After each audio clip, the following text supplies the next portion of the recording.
Shalom.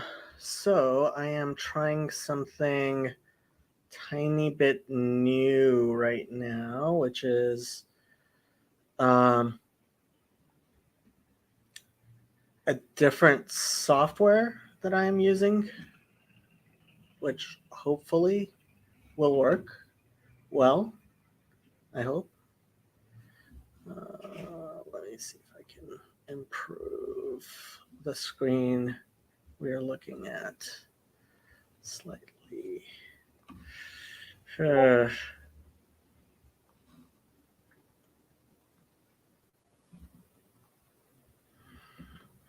Don't have a ton of control over how I stream things here. I may end up changing it. We'll see. Let me know what you think.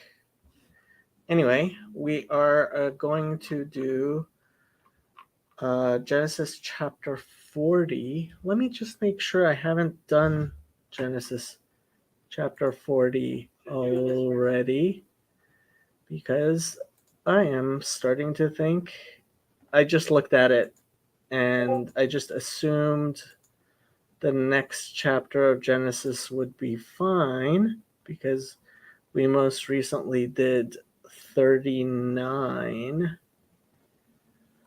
And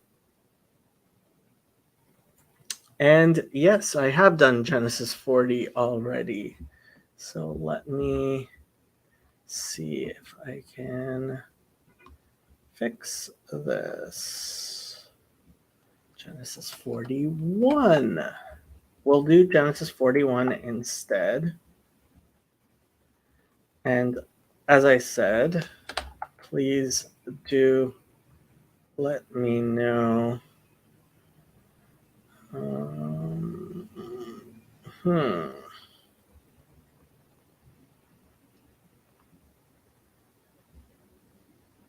Okay, we are going to do Genesis 41 and see how this works out. Do let me know what you think, because the only thing that I have to commend my channel over all the many other better channels out there is that I have very few people who want my attention. So if you would like my attention, I can give you some personal attention. How's that? Okay. So Genesis 41. Let's see how long this is. Oi, it's going to be a long chapter. 57 verses. So let's get going. Then it came to pass at the end of 2 full years that Pharaoh had a dream, and behold, he stood by the river. When 2 full years had passed, Pharaoh had a dream. He was standing by the Nile. Is this showing? This is not showing the right tab.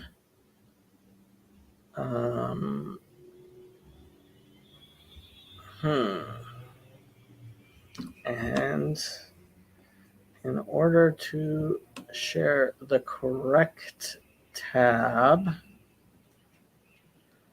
you know what? I am going to try something a tiny bit different, and let's hope this works, because otherwise this is not going to be good. So, and I do apologize for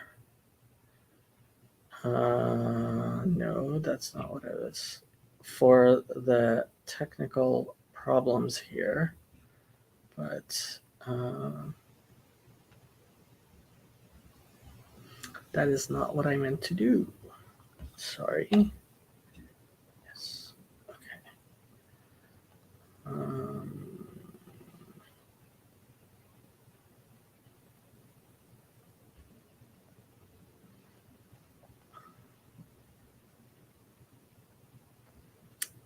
That's not the one I wanted. That is the one I wanted. Okay. But let me see if I can make this work like we used to make it work. Okay. There's that and that and that. And then move that, and there I am. So what are you guys seeing? How do I look? Does this look presentable? 0 live. That doesn't sound good. This is live. Okay.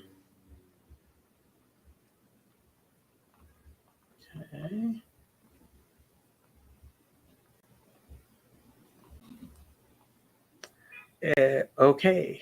So hopefully this will work better. Yes, I think this is working. Please do let me know what you think. Okay. So, Chabad, now it came about after these events that the cupbearer of the king of Egypt and, oh, sorry, that's chapter 40, chapter 41. It came to pass at the end of 2 full years that Pharaoh was dreaming, and behold, he was standing by the Nile. They also use the Nile. Okay, let's look at the Hebrew. Devarim ha'ele. Let me just check the stream.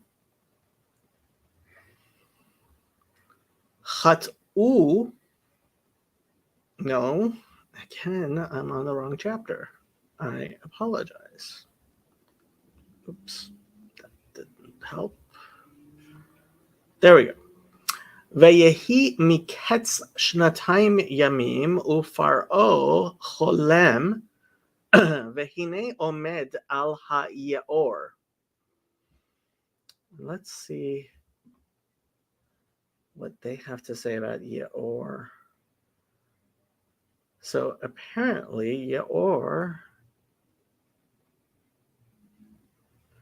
specifically speaks of the Nile, at least it seems to, of the Tigris in Daniel 12:5. Makes me think that it started as only referring to the Nile, which is interesting, of Egyptian origin, a channel. So apparently this is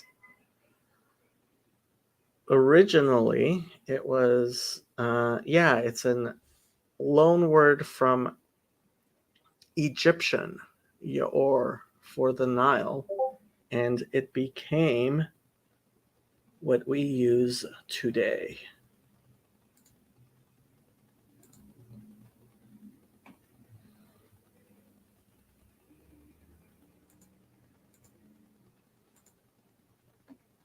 Just checking to see what's going on, because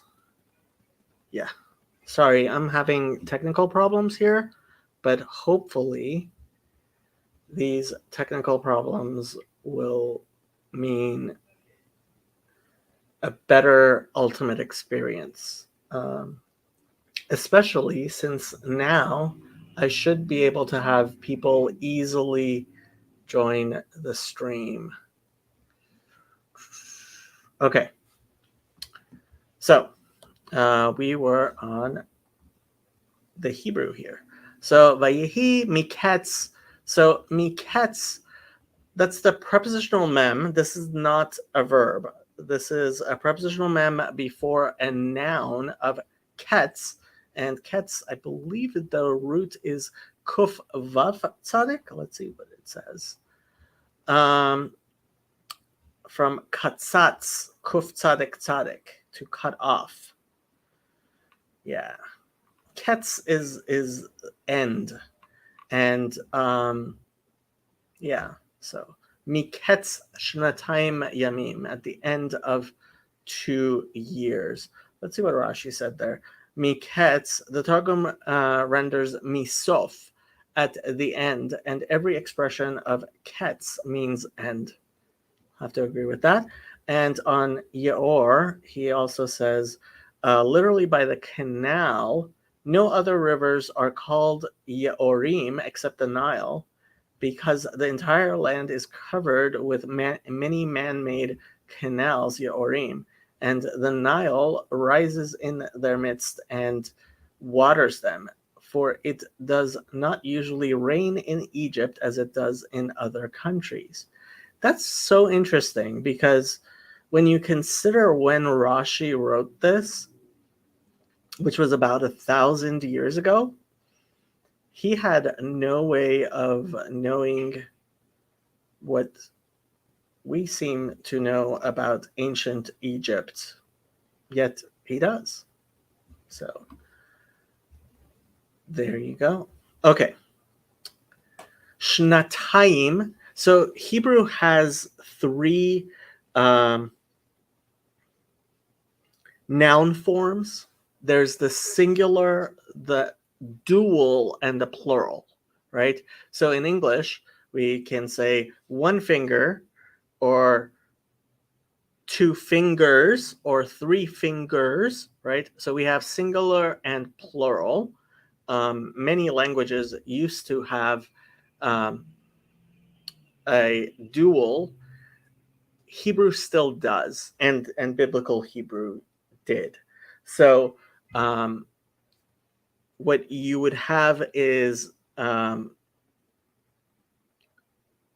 1, for example, year is shana. Many years is shanim, right?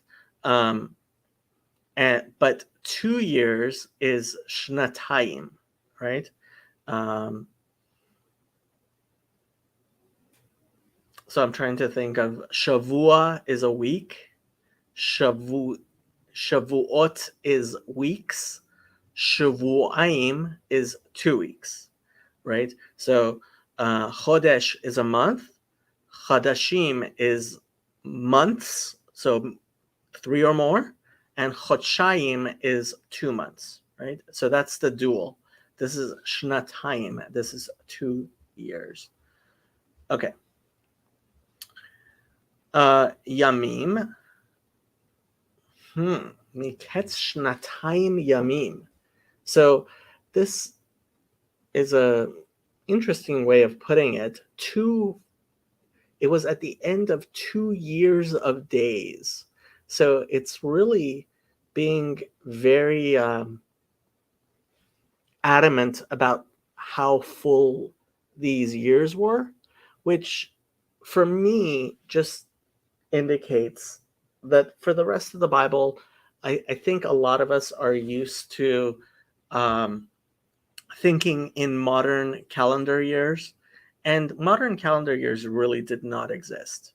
So when people extrapolate into ancient times and how exact the calendars were, I think we do a bit of an anachronism here. I would almost want to say that this was, it's saying there was at least 2 years, right? It was a bit more than 2 years, going into 3 years. Yeah. Pharaoh, and Pharaoh, right? Pharaoh. Cholem. So this is the present tense. This is the participle of het lamed mem, which is to dream. Vehine, and behold, and that's how I almost always translate that interjection. Omed al hayaor. So again, this is in the present tense. It doesn't say who was standing on upon or by the Nile. This is the preposition with the ayin, but somebody, which presumably would be Pharaoh, was standing on the Nile. Okay, verse 2.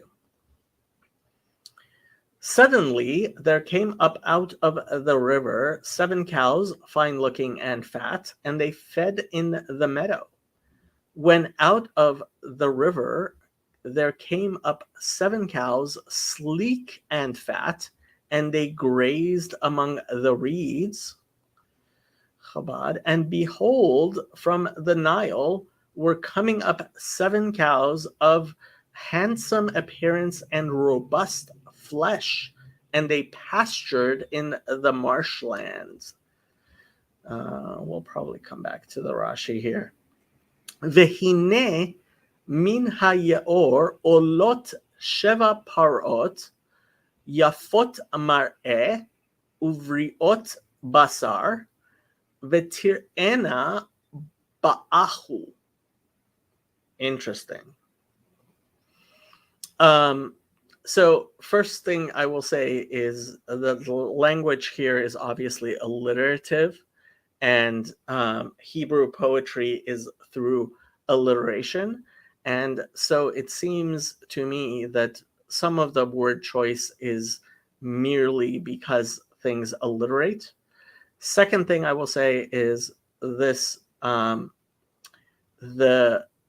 if you're paying attention to chaser and maleh, this is an interesting verse to take a look at. Olot being completely chaser is, I would say, something to take note of, whereas parot yafot are both in maleh, are written maleh. Uvriot is with a yud without a vav.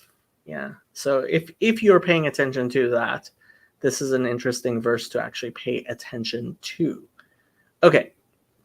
So hine again is behold, sometimes translated as now, suddenly. Yeah. I usually just do behold. Min hayaor, from the Nile. Olot, and again, this is in the present tense, this is a participle. We're coming up. Sheva parot yafot mar'eh. So yafot mar'eh, basically I would say good looking. I mean, you can look at the word yafeh. It does, I mean, mar'eh comes from to see, and mar'eh is to show, right? So beautiful of appearance or fine of appearance. Uvriot basar. So bari is an interesting word there. The root, I would say, is a bet resh aleph, which is the root to create. But bari in modern Hebrew means healthy. Adjective of bara, to be fat. Not sure I like that.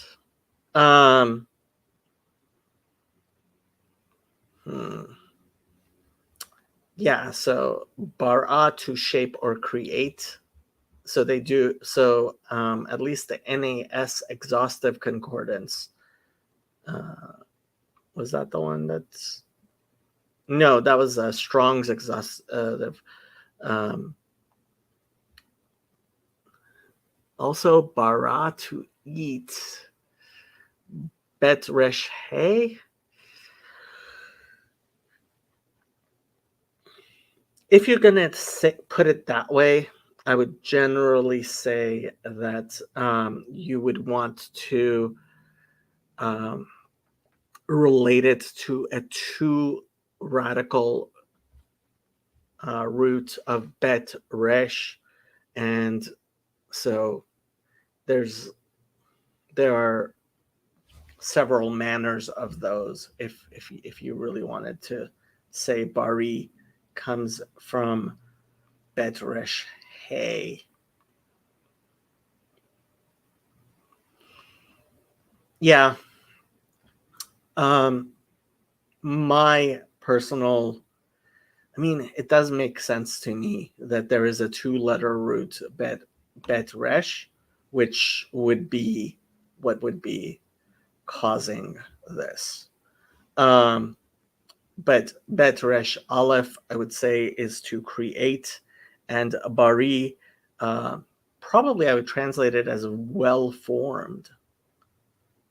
But they're saying fat. I guess that's the King James. Ubriot basar.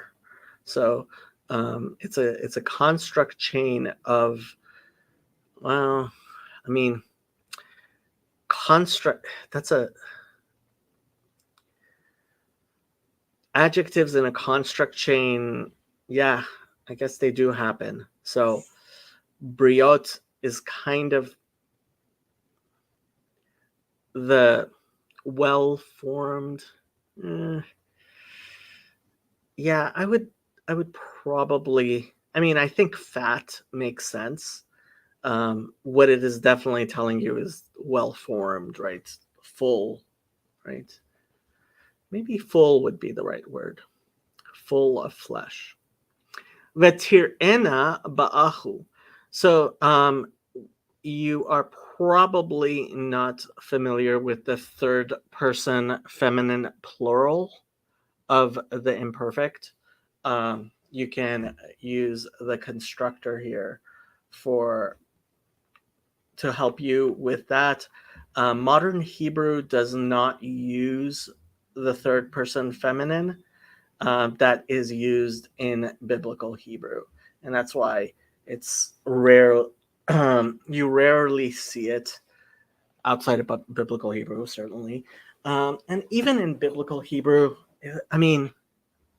Consider that anytime you have plural and there's any masculine in it, we refer to the masculine plural. So it becomes rather rare that you're talking, that you're using the third person feminine plural. Ba'ahu. Now, I have no clue what the word ahu means. I wonder how many times it's used in the Bible. It is used 3 times in the Bible, twice in this chapter, and once in Job. So, reeds. Originally Egyptian. Compare demotic, I guess it's ahu, to be green. So, apparently this is also an Egyptian word. Let's see what Rashi said about ahu.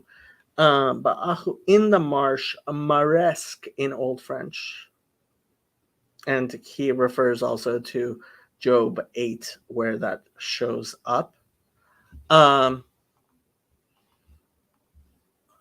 Yeah, so the bet there is a prepositional bet. So in, and the vocalization is indicating that there's an article there. So in the reeds, I guess ahu is marsh or reeds.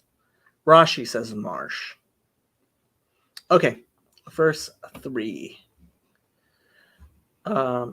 People watching, please, if you don't mind, do let me know if everything's working well, because I am trying something new. Okay. Then behold, 7 other cows came up after them out of the river, ugly and gaunt, and stood by the other cows on the bank of the river. After them, 7 other cows, ugly and gaunt, came up out of the Nile and stood beside those on the river bank. And behold, 7 other cows were coming up after them from the Nile, of ugly appearance and lean of flesh, and they stood beside the cows which were on the Nile bank. Okay. So, Vehine sheva parot acherot olot acherehen min ha'yeor ra'ot mar'eh v'dakot basar v'ta'amodna etzel haparot al sefat ha'yeor. Okay, very similar structure to the previous one. Again, if you're paying attention to the maleh and chaser, this is interesting here, and we're having a lot of feminine and present tense here. So vehine, so and behold, sheva parot acherot. So acherot, achar means after. Hey Ben, everything is fine, but fonts are a bit smaller, readable but not as easy. Let me try to make this a little bit bigger for you. Hopefully that's better. Let me know if you want me to try a little bit bigger as well. Okay.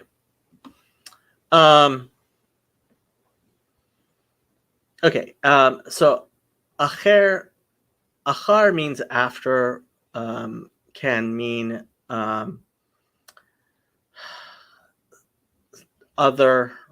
Here it's obviously other, and it's right. It's the adjective form. It's in the same feminine plural as parot, which is the plural of par, plural female of par. Par would be the masculine singular.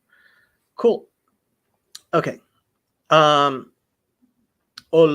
again, and it's the participle, which is the present tense. Acharehen, after them, feminine plural, right? Acharehen. Min hayaor, from the Nile. Ra'ot mar'eh. So previous one was what mar'eh was yafot mar'eh, and this one is ra'ot mar'eh. Yafeh and Ra are not often contrasted. Usually it's Tov and Ra, and Tov Mar'eh does show up. So I'm a little bit, it's a little bit curious to me that it contrasted Yafeh with Ra. Mar'eh v'dakot basar. So dak is in modern Hebrew is thin, smaller, from dakak, to crush, pulverize, or thresh. Yeah. And so this actually became a rabbinic Hebrew thing, was diuk, and to be midayek, and davka, meaning to be precise regarding things and to talk about specifically. But I don't believe those are in biblical Hebrew anywhere. Yeah. Dakot basar. V'ta'amodna, again, this is the third person feminine plural. The root is ayin mem daled, which is to stand. Do not get it confused with aleph mem daled, which is a pillar. Slightly different. Etzel haparot. Etzel. So tzel is shade. Etzel means by. Haparot al sefat hayor. The cows, the heifers, the female cows, which were on the banks. Sefa literally is a lip. It can even refer to a language, right? Safa, like when we say Safanya 3:9, is there. It's used for language. Here, it's it's talking about the bank of a place. So Sfat Hayor, and it's in a construct form. Okay. I think I explained everything. Rashi explains Dakot. Okay, verse 4. And the ugly and gaunt cows ate up the 7 fine-looking and fat cows. So Pharaoh awoke. And the cows that were ugly and gaunt ate up the 7 sleek fat cows. Then Pharaoh woke up. And the cows of ugly appearance and lean of flesh devoured the 7 cows that were of handsome appearance and healthy. Then Pharaoh awoke.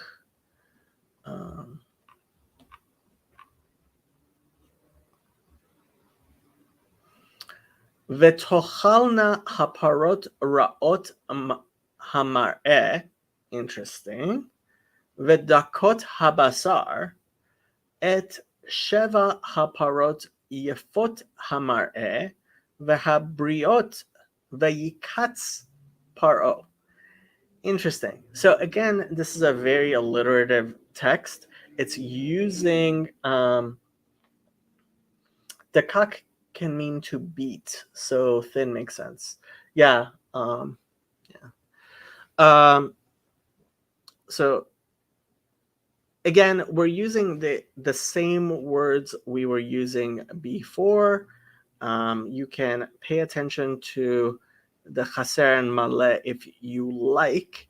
Tochalna, so ochel, aleph chaf lamed, is to consume, to eat, right? So, and they ate the parot raot hamar'eh, and that's, I mean, the construction here is interesting to me, just because adjectives in a construct chain are a little bit peculiar, I would say. Haparot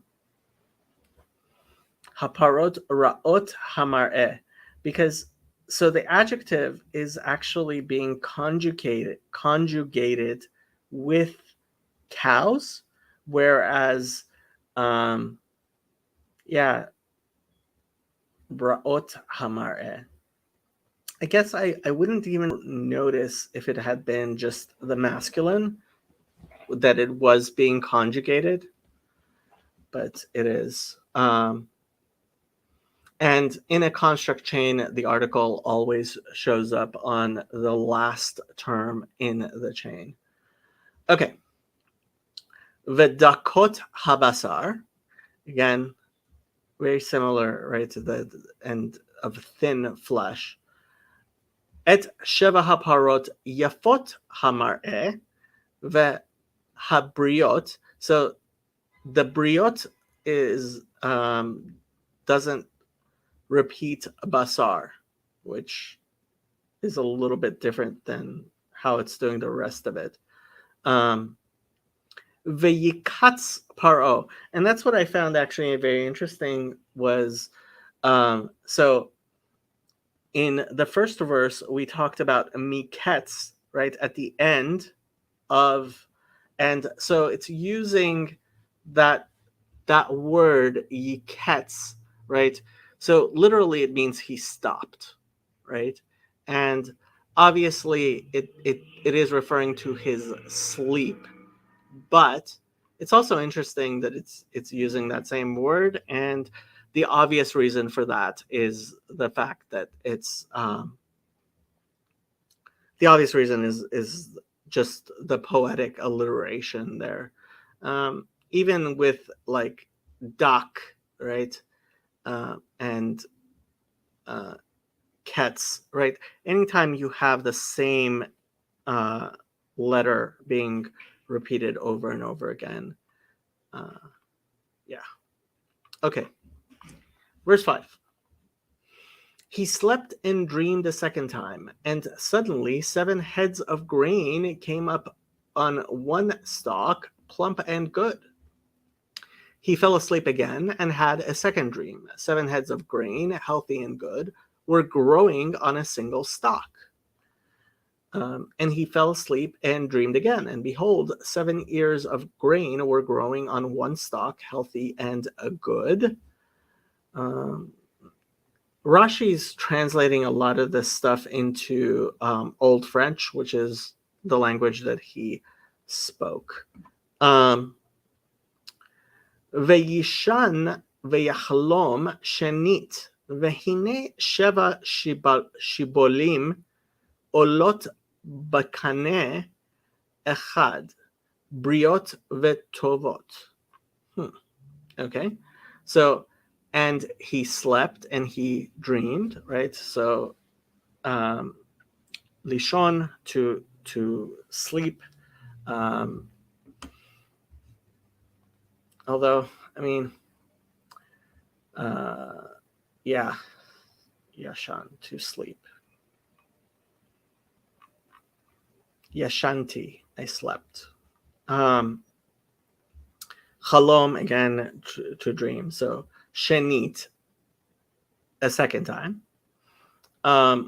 Vehine, behold. Sheva shibolim, and kamatz chataf is always not if I hadn't explained that before. And this word shibolim is actually the exact same word as has come into English as shibboleth, right? Or shibolet is the Hebrew, but in English it's pronounced shibboleth. And yeah, it's head of grain. Yeah, shibol.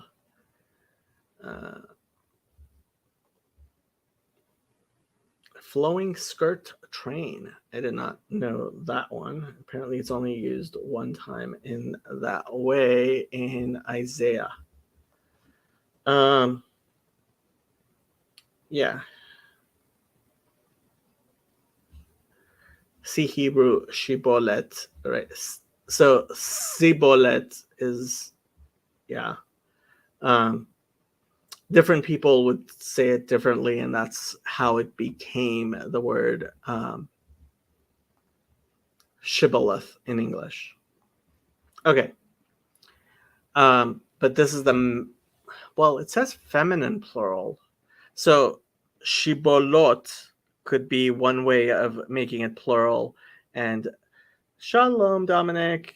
Nice to see you.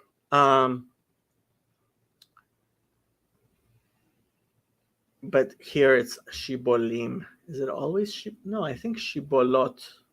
Okay. I mean, if you really want to. Olot. So it is being conjugated in the feminine. Bekane echad. So kane is a stalk. Reed. Shows up quite a few times, 62 times in the Bible. Yeah. So in one kane, one stalk. Briot vetovot. So it stopped saying briot basar and tovot mar'eh. It's just saying briot vetovot. A little bit shorter. 6. Then behold, 7 thin heads, blighted by the east wind, sprang up after them. After them, 7 other heads of grain sprouted, thin and scorched by the east wind. Chabad. And behold, 7 ears of grain, thin and beaten by the east wind, were growing up after them. Vehine sheva shibolim dakot ushtufi fot kadim tzomchot acharehen. Interesting. Okay. So, and behold, sheva shibolim, right? 7 right? heads, I guess there's how they do it, ears of grain. Yeah. Dakot, that's thin. Now this is interesting. Shtufot kadim. So shin daled peh is not, I don't recognize it. To scorch or blight. It's used 3 times in the Bible.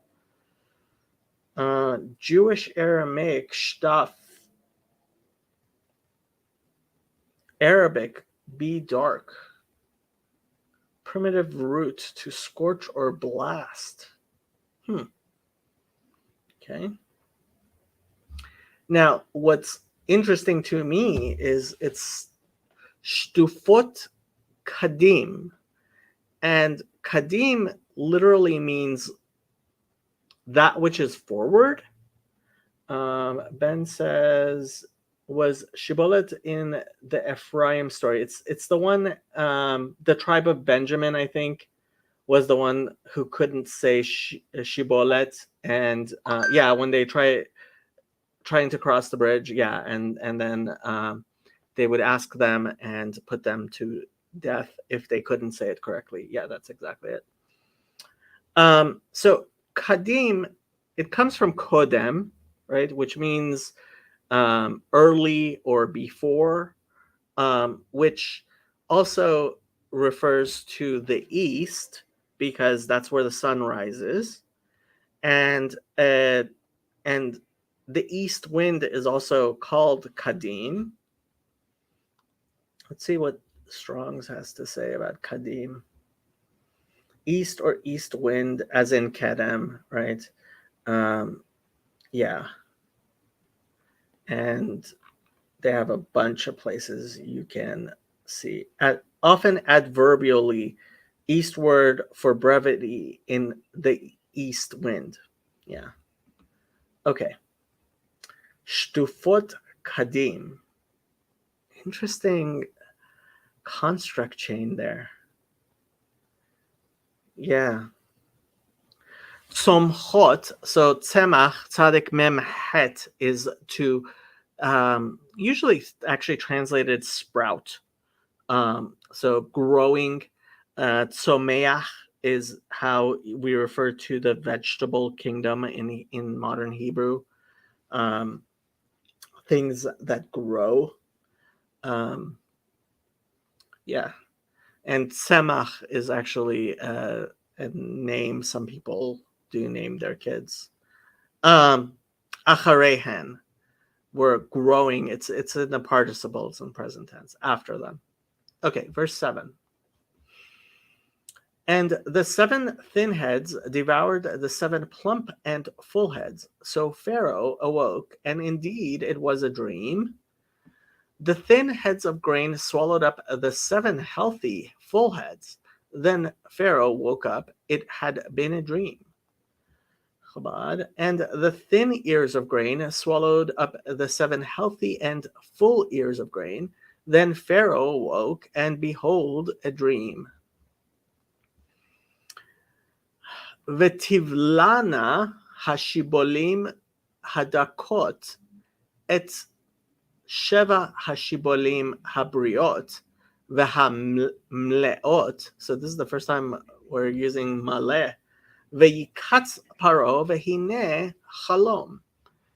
Again, if you're paying attention to maleh and chaser, this is a little bit interesting.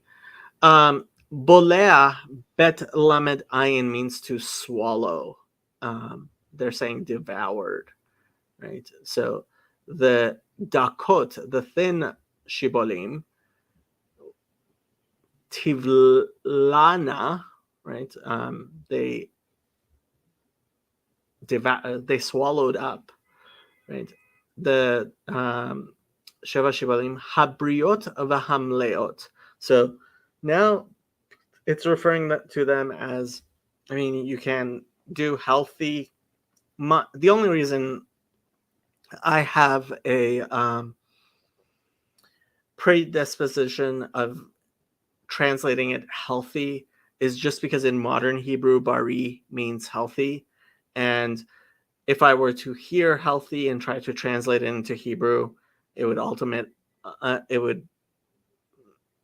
immediately be bari in my mind. Whereas if I were to think of anything else, it wouldn't be bari.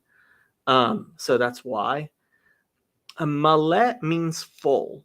Mem lamed aleph, and this is the first time we've seen it this chapter. And again, to wake up is vayikatz again. Vehine, and behold, or indeed, chalom. It was a dream. Interesting. It's obvious what it's saying. It's just kind of, vehine chalom, and behold, it was a dream. Okay. 8. Now it came to pass in the morning that his spirit was troubled, and he sent and called for all the magicians of Egypt and all its wise men. And Pharaoh told them his dreams, but there was no one who could interpret them for Pharaoh. In the morning his mind was troubled, so he sent for all of the magicians and wise men of Egypt. Pharaoh told them his dreams, but no one could interpret them for him. Now it came to pass in the morning that his spirit was troubled. So he sent and called all the necromancers of Egypt and all its sages. And Pharaoh related to them his dream, but no one interpreted them for Pharaoh. Okay.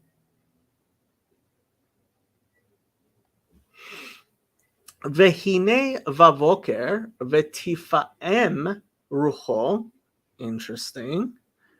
Veyishlach veyikra et kol chartumei Mitzrayim ve'et kol chachameha. Interesting again. Veyisaper paro lahem et chalomo ve'ein poter otam lefaro. Okay. And it was in the morning. So ba boker, right? So in the morning. Boker means to greet, but it and same thing with morning because the sun arises. Vetifaem. So pa'am means time, as in like pa'mayim is 2 times, right? How many times? To thrust, impel. Originally strike or hit. Phoenician pa'am, foot.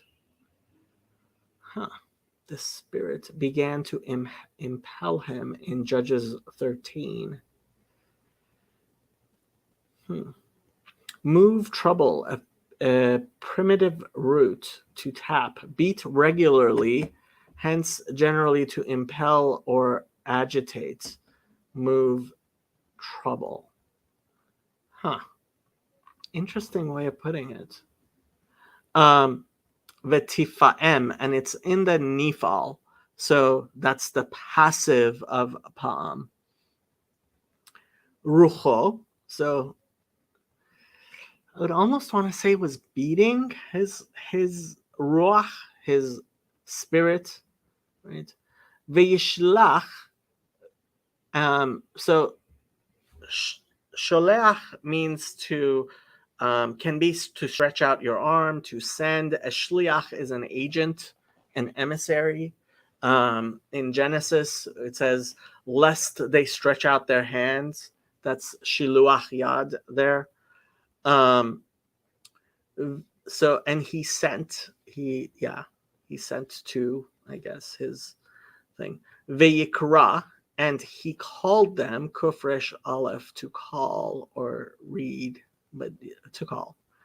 Et kol chartumei Mitzrayim, and chartum is I believe only used regarding Egyptians. Same as cheret, engraving tool.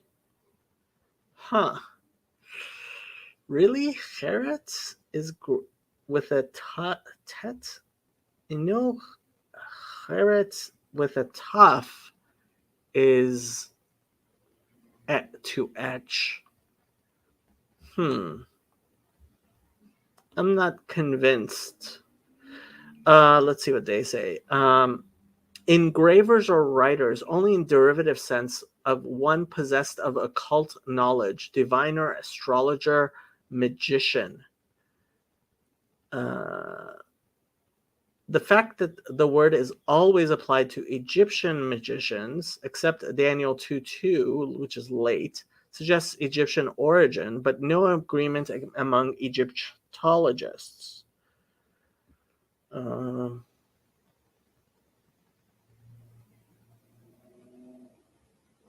Yeah, I know nothing about Egyptian languages, so.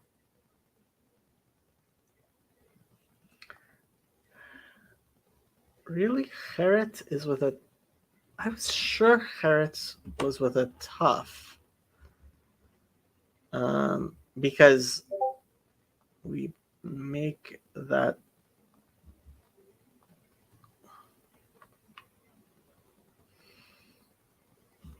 Yeah, lachrot with a tough to inscribe.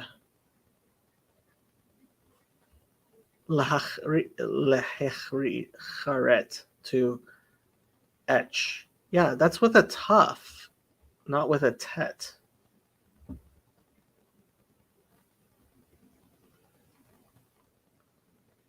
Might be a modern Hebrew thing. Let me see where in the Bible it shows up with a tough. So Exodus 32:16. Let's look at Exodus 32:16. V'haluchot charut. Yeah. So here, this is 2801. Strong's 2801 is with a tough.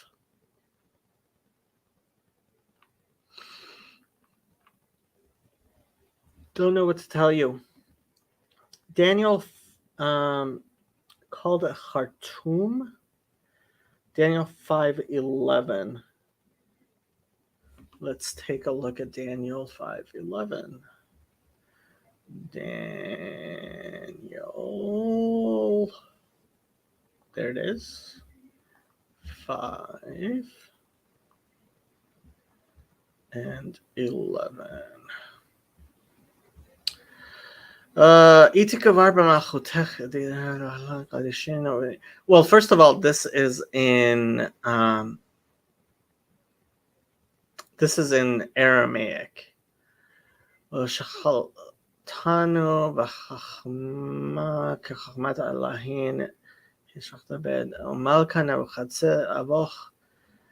Rav Khartoumin Ashpin Hastan.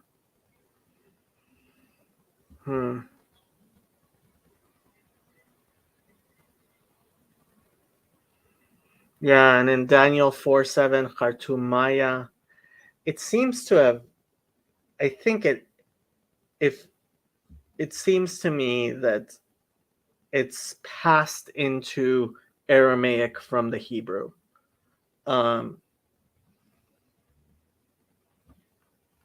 Yeah, all of these Daniel references are in Aramaic.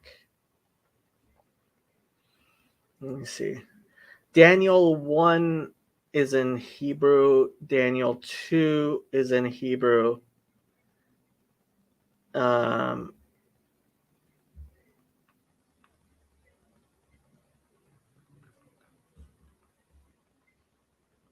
Yeah, my guess is that it passed into Aramaic, and that's why it found its way in Daniel, not referring to Egyptians. Might be a letter swap like Arak for Ara Harat. I think Jeremiah. Well, yeah, I mean there are letter swaps at times. A lot of them. I mean, most people would call them scribal errors. I obviously don't believe there are scribal errors, but I also don't think that you're some sort of heretic if you do believe the scribes misspelled some words once or twice. Um,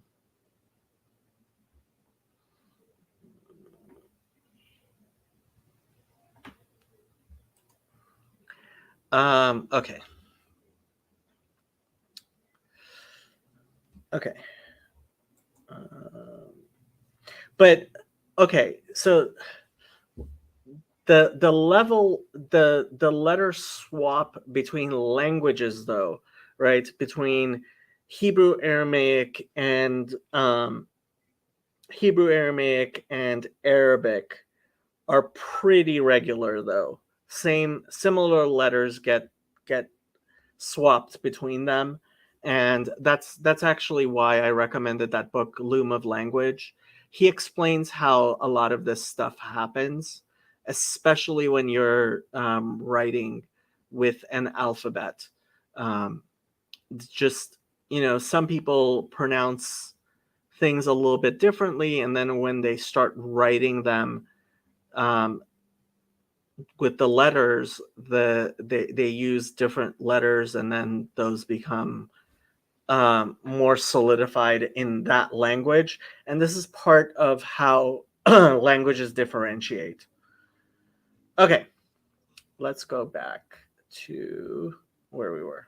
So Khartoumé. So this is the construct form of Khartoumim, right?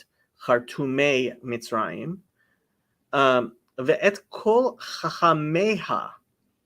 So, and all of her, it's referring to Egypt as in the feminine, chachameha, her wise chachamim.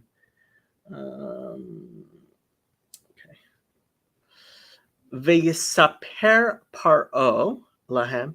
By the way, I am planning a trip out to Chicago to see Paul Vanderklay is going to be there at the beginning of June. I am actually going to be doing one of my road trips, driving through Colorado to Chicago, through Nebraska, passing through Omaha, going. I was just making the plans. Then going to Chicago, then going to Indianapolis, and then probably driving through Wisconsin, maybe not, spending some time in Minneapolis and then Wahpeton to see Father Eric, and then going through the Dakotas to see somebody. I'm not sure if she is saying that she's living in Dakota now. She lives, yeah, um, visiting with her and her husband. Um, and then probably spending some time in Salt Lake City. Going to go say hi to Shane in Utah on my way home. So if you are along that path at all, first of all, if you can come to Chicago for the Paul Vanderklay thing, that would be nice. It is right after Pentecost and Shavuot. And if you can see me along the way, I would love to meet up with people. So,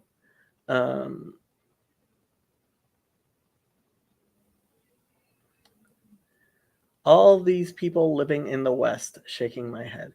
Yeah, sorry, not making my way all the way out to the East Coast. Well, actually, PVK might be coming all the way out to the East Coast. There are certainly people. We certainly do have people from Bridges of Meaning on the East Coast. And I hope you and Eddie were able to meet up.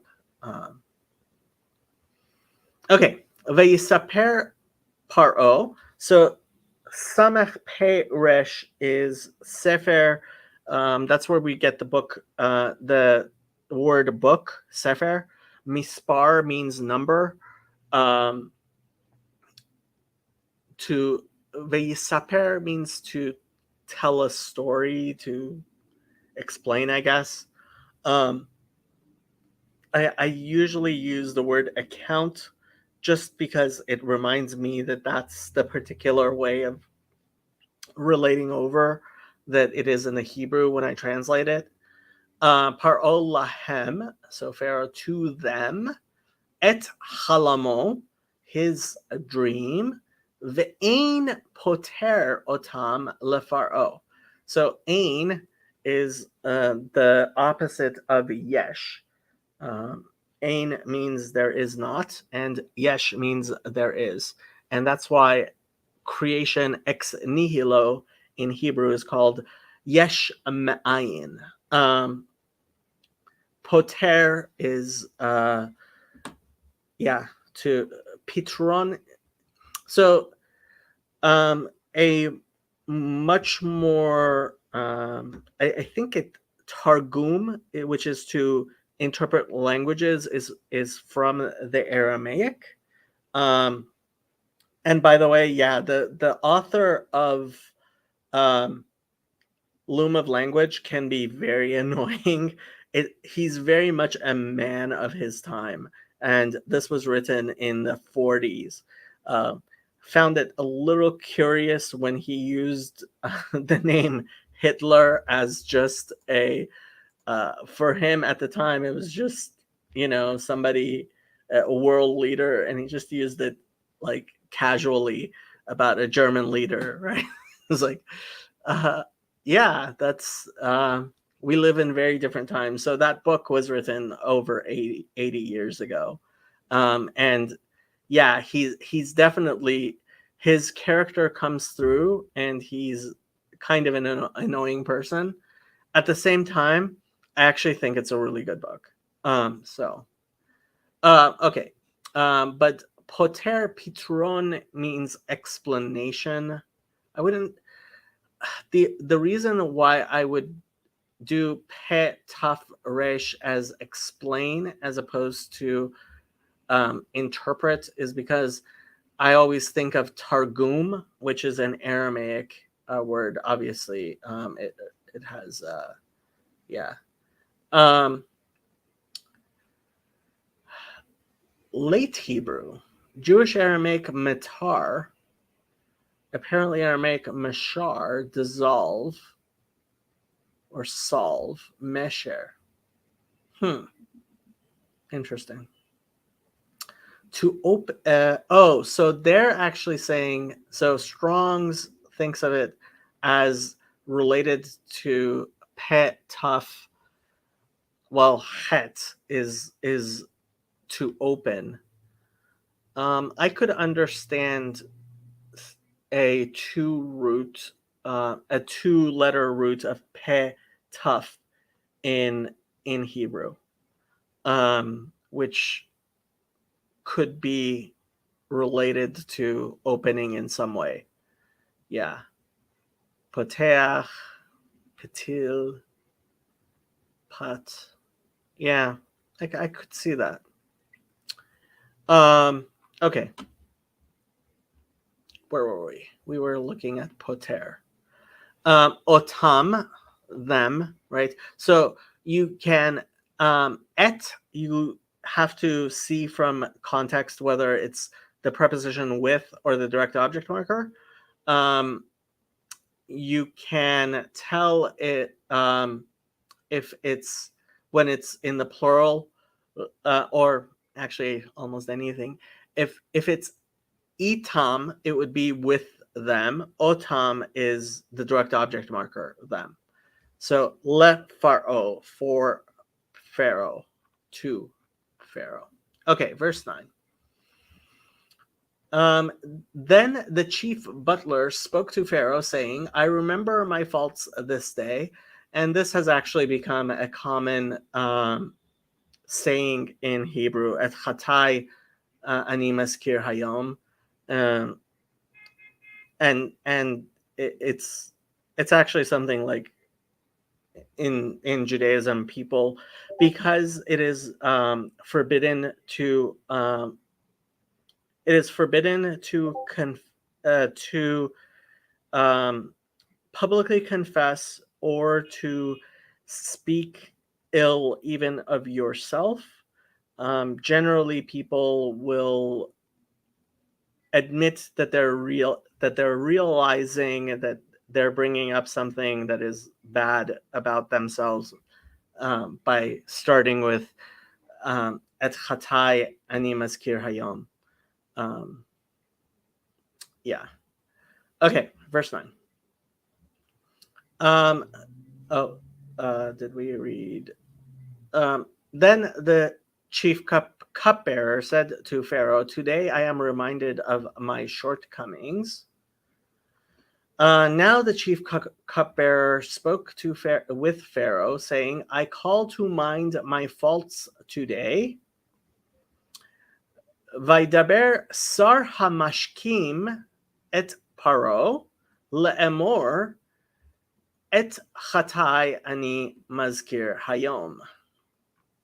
Okay, so and he spoke, and we say that dibur dalet bet resh is more intensive because it's actually conjugated in the PL usually, which is more intensive than omer, which is in the kal aleph mem resh. Sar hamashkim. So sar is a chief or head, right? Mashkim means the people who give to drink. So however you want to do that, mashke is a drink. Yeah.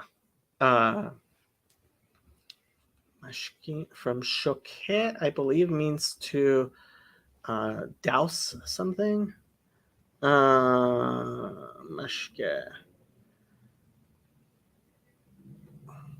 Irrigation drink. From shaka, to give to drink. Yeah, to water. Okay. Et paro. So here it's obviously the preposition with. So I wouldn't translate this to Pharaoh. I would say with Pharaoh, because it's not. He didn't. It's not. This is not the direct object marker here. For me, clearly, because you don't medaber et isn't. Yeah, you don't. It's not a transitive verb in Hebrew. Okay. Le'emor, saying et chatai. So chet is a sin. Usually we refer to it as inadvertent sin, as opposed to more serious sins. Can also mean to miss, as an archery term. So my sins, ani mazkir hayom. So zayin chaf resh is to remember, and this is in the hefil. It's in the causative, right? So I cause to be remembered. I bring to mind. I remind. Hayom, this day, today. Did Rashi say anything that I wanted to? So for Khartoum, Rashi says necromancers. Those themselves, Naharim, okay, with the bones, Timei, of the dead, so that they would be able to inquire of the bones. The word Timei means bones in Aramaic. In the Mishnah, we find a house that was full of Timia means full of bones. Not sure I'm in accord with Rashi there. Regarding Tifaem, Rashi says agitated. Pa'amon is a bell. Yeah, that makes sense to me. And apparently it's also used in Daniel 2:1. Titpa'am. Okay. Yeah. Okay. Where were we? We were 9. Let's go to 10. When Pharaoh was angry with his servants and put me in custody in the house of the captain of the guard, both me and the chief baker. Pharaoh was once angry with his servants, and he imprisoned me and the chief baker in the house of the captain of the guard. And we went through all of this stuff in previous things, how the various ways you might want to look at my chapter 40, Genesis 40 video for more context here. Okay. Paro Katsaf al Avada. Oh, sorry. Why am I switching to Hebrew already? Pharaoh was angry with his servants, and he put me in prison in the house of the chief slaughterer, me and the chief baker. Okay, now the Hebrew. Paro Katsaf al Avadav vayiten oti במשמר בית שר הטבחים, אותי ואת שר האופים. Okay, so Pharaoh Katsaf. Do not confuse this with chutzpah or with Katsaf with a kaf. This is a kuf. To be angry. To be wroth, Katsaf. Shows up quite a few times actually in the Bible, 34 times. A primitive root to crack off. So they're saying that it's related with ketz and katsatz, which makes sense to me. And again, you have to remember we've been using ketz a lot, so this is poetic, alliterative language here. Al Avadav, right? So it's preposition of the ayin regarding with his servants, his slaves, Eved. Vayiten oti, and he put me or set me b'mishmar. So shin mem resh means to guard, and a mishmar is a what do you call a mishmar? Like not like an assignment, but not routine, but like a guard has a patrol. Like a patrol can be a mishmar, right? So in the custody, yeah, I could agree with custody. Beit Sar HaTabachim, right? The house of the captain of the Tabachim. And if you want to look into this more exactly, I would look at chapter 40, where I think I discussed all the various roles here. Oti ve'et Sar HaOfim. Me and the chief baker, right? And again, if you're paying attention to Maleh and Chaser, these could be interesting verses. Okay, verse 11. We each had a dream in one night, he and I. Each of us dreamed according to the interpretation of his own dream. Each of us had a dream the same night, and each dream had a meaning of its own. And we dreamed a dream on the same night, I and he, and each one, according to the interpretation of his dream, we dreamed. Okay. V'nachalma chalom balayla echad ani vahu ish kepitron chalomo chalamnu. So first of all, you have the doubling over. Yeah, a watch. Yeah, a watch is pretty good for mishmar. Um, you have the doubling of the verb, in which happens a lot in Semitic languages. Oftentimes it gets translated as surely. I don't think it necessarily has to be that way, especially in a poetic text.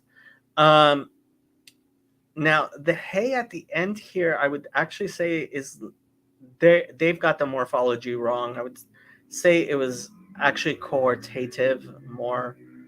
The hey at the end there, it is a little strange. But we dreamed dreams, right? And when halma halom balayla in at night, um, same night, but balayla achad. Yeah, so it's in one night, in the same night. Ani vahu, I and he. Um, Ish kepitron halamo halamnu. And yeah, so I understand why there are the differences of translation here. Not sure I can really explain it. To me, it sounds like he's saying that our dreams came true as they were explained, right? How is ish used here? Each, so man, ish kepitron halamo halamnu.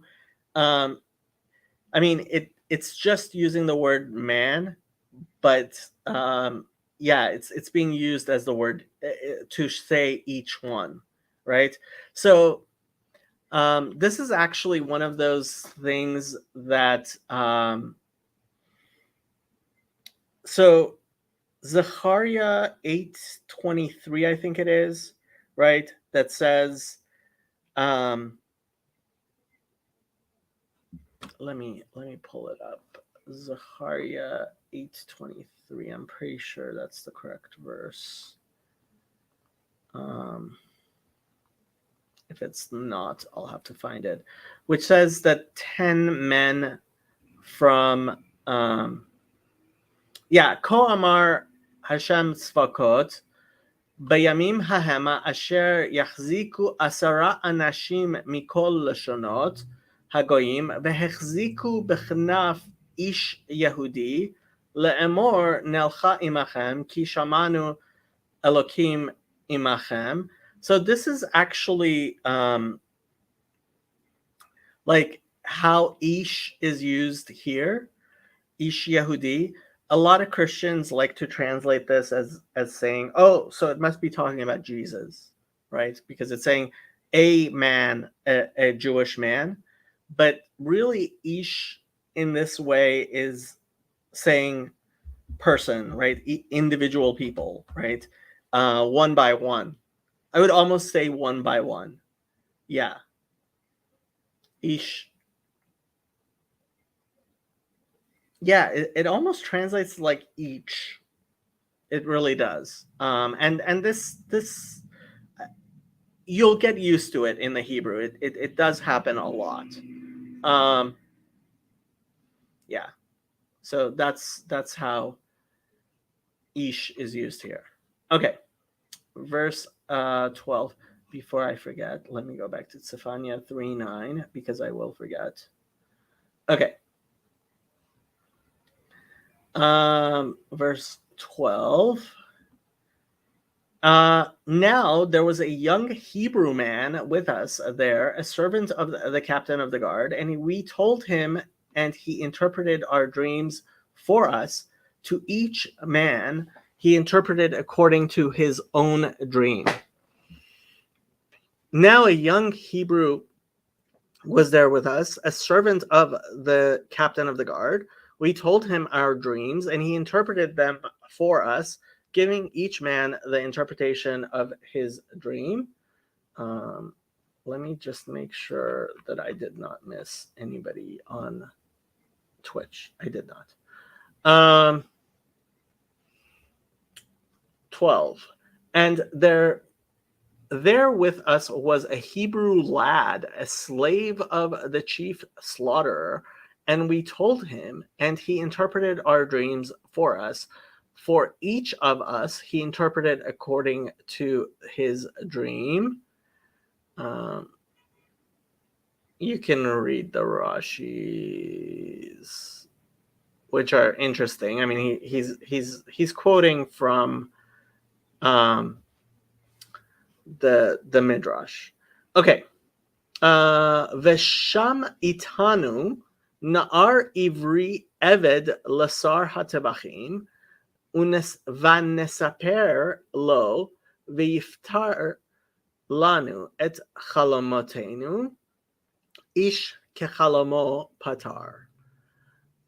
So, and there, the is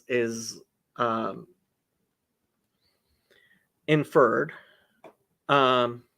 Yeah, Ben also agrees. Each man, yeah. And here itanu with us, right? Na'ar ivri eved lasar hatevachim. So na'ar ivri, a young man, a young Hebrew man, right? Eved lasar hatevachim, a servant or a slave to the Sar Tabachim, the captain of guard, or however you're going to translate that. V'nesaper lo, and we told him, right? Sefer, v'yiftar, and he explained it to us. Et chalomatenu, right? Our dreams, in the plural. Ish kechalomo patar, and each man according to his dream. So again, ish is kind of using each man, right? Kechalamo patar. Verse 13. And it came to pass, just as he interpreted for us, so it happened. He restored me to my office, and he hanged him. And things turned out exactly as he interpreted them to us. I was restored to my position, and the other man was impaled. And if you go look at my chapter 40, I will explain the pun there, right? To raise the head, right, can mean one of two things in Hebrew, and it's a Hebrew pun between lopping somebody's head up or raising him in station, right? And it came to pass that just as he had interpreted, so it was. Me he restored to my position, and him he hanged. And Rashi's explaining that the he is Pharaoh. Hence, the verse is elliptical, meaning that it's not saying all the words. It did not specify who restored, but it is not necessary to specify who restored, for it could only be the one who has the power to restore, namely Pharaoh. This is customary for an elliptical verse, for all elliptical verses. Concerning the one who is to do the thing, they leave the matter unspecified. Yeah, so. Vayehi ka'asher patar lanu ken haya oti heshiv al kani ve'oto tala. So, and it was as ka'asher, as patar lanu, he explained for us. Ken haya oti, so it was for me. Heshiv al kani.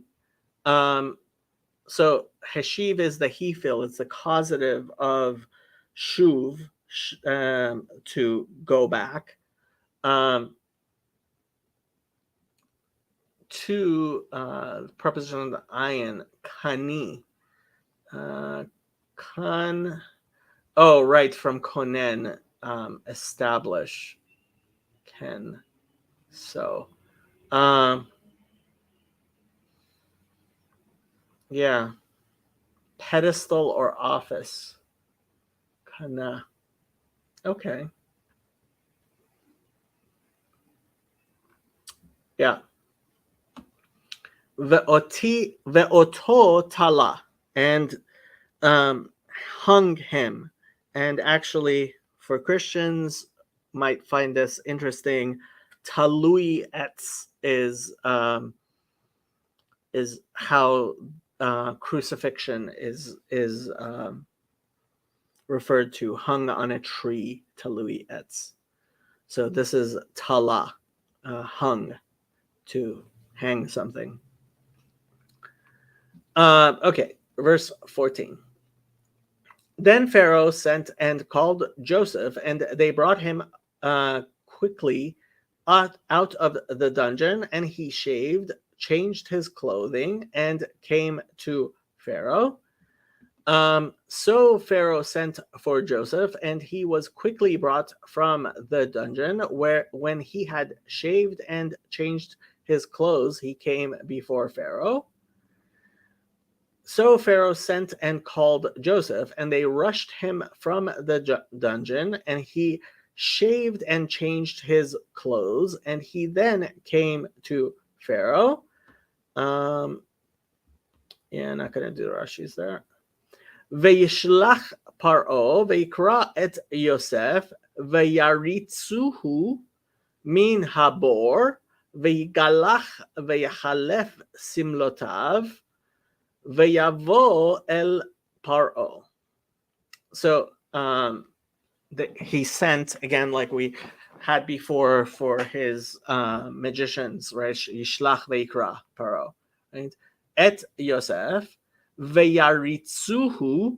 So this is larutz, means to run. Resh vav tzadik. This is the hefil, it's the causative of it, and they made him run. Vayaritzuhu. And yes, it is written with a kubutz instead of a shuruk, which is kind of interesting to me. Min habor. So literally from the well or the pit. I would probably have translated it the pit, but dungeon makes sense. V'yigalach. So gimel lamed het, to shave, right? Can also, I guess, be talking about cutting your hair, to be bald. Yeah, giluach, shave off. Shave the head, giluach rosh. Yeah.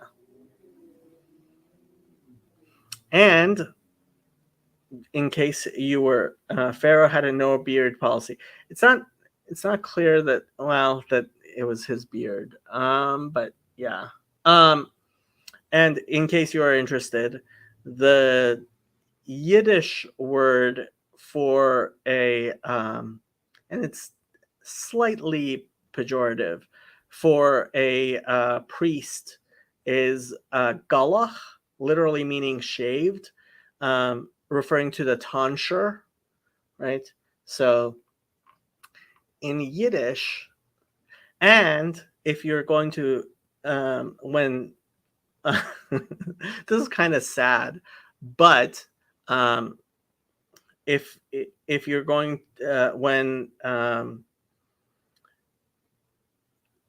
little kids, little Jewish kids play catch me or hide and seek, right?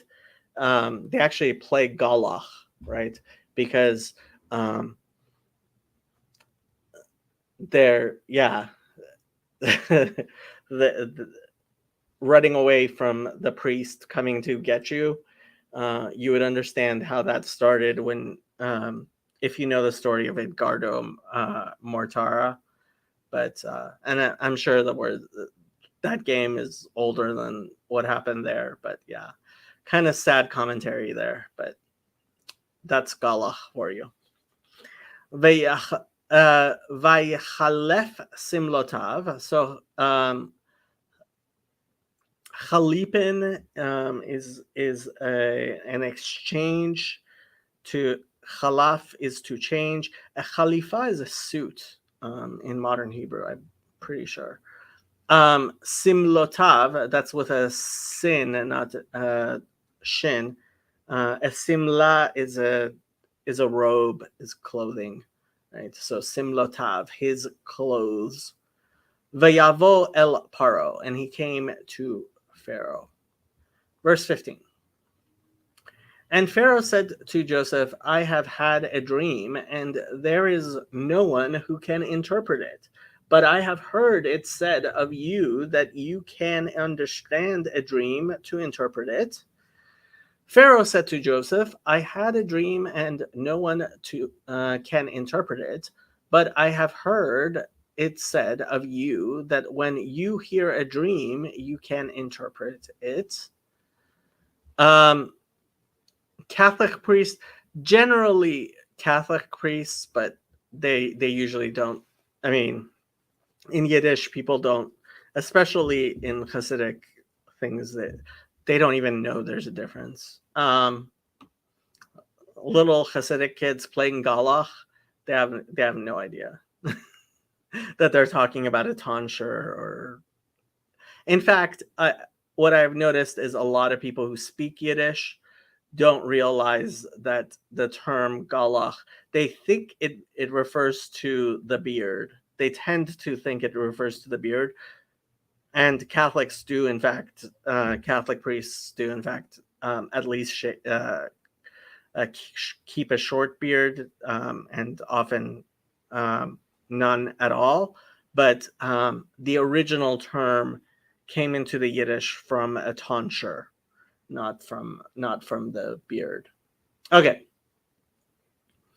Where were we? We were looking at, well, first of all, I was trying to, yeah, okay, set that correctly. Okay.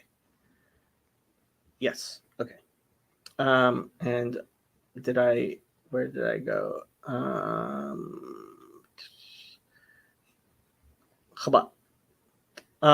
And Pharaoh said to Joseph, I have dreamed a dream, and there is no interpreter for it, but I've heard it said of you that you understand a dream to interpret it.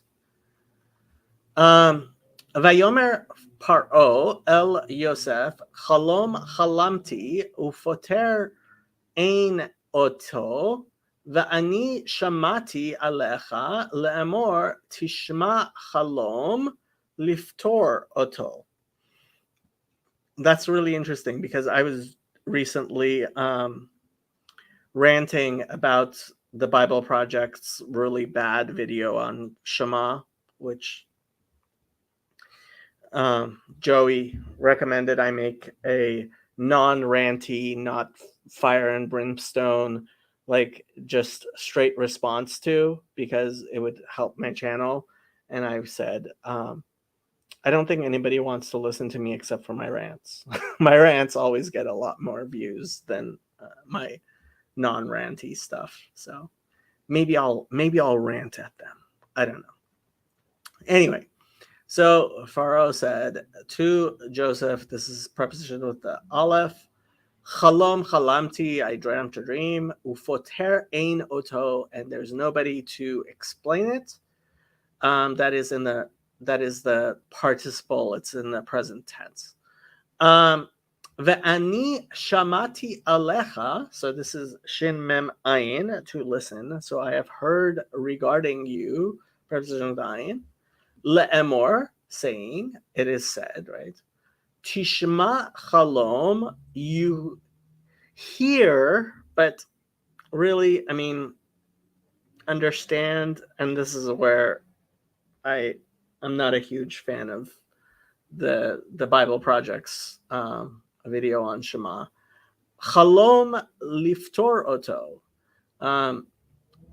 So you understand a dream to explain it, right? So here, the word shomea is actually used as understand, although literally it means to hear. And there is a difference. I actually couldn't remember if lahazin is the verb ozen. Pretty sure it's aleph zayin nun. The The noun ear, ozen, is definitely biblical Hebrew. In modern Hebrew, there is a different verb to listen from the same root as ear, which and I wasn't sure if it's used as a verb, and I haven't looked it up. Maybe if I'll make the video in response to the Bible Project, I'll actually pay attention and look things up. But now I'm just rambling, and this is a really long chapter. So so Joseph answered Pharaoh, saying, "It is not in me. God will give Pharaoh an answer of peace." I cannot do it, Joseph replied to Pharaoh, but God will give Pharaoh the answer he desires. Not so bad. Not a fan of that. And Joseph replied to Pharaoh, saying, "Not I. God will give an answer that will bring peace to Pharaoh." And yeah, no reason to the Rashi's there. V'ya'an Yosef et Paro le'emor bil'adi Elohim ya'aneh et shalom Paro. Huh. To give ear, ozen in the Tanakh, I'm fairly sure. Okay. If Ben is sure, then I'm sure. Okay. Vaya'an, so one is to answer. Ayin nun hey.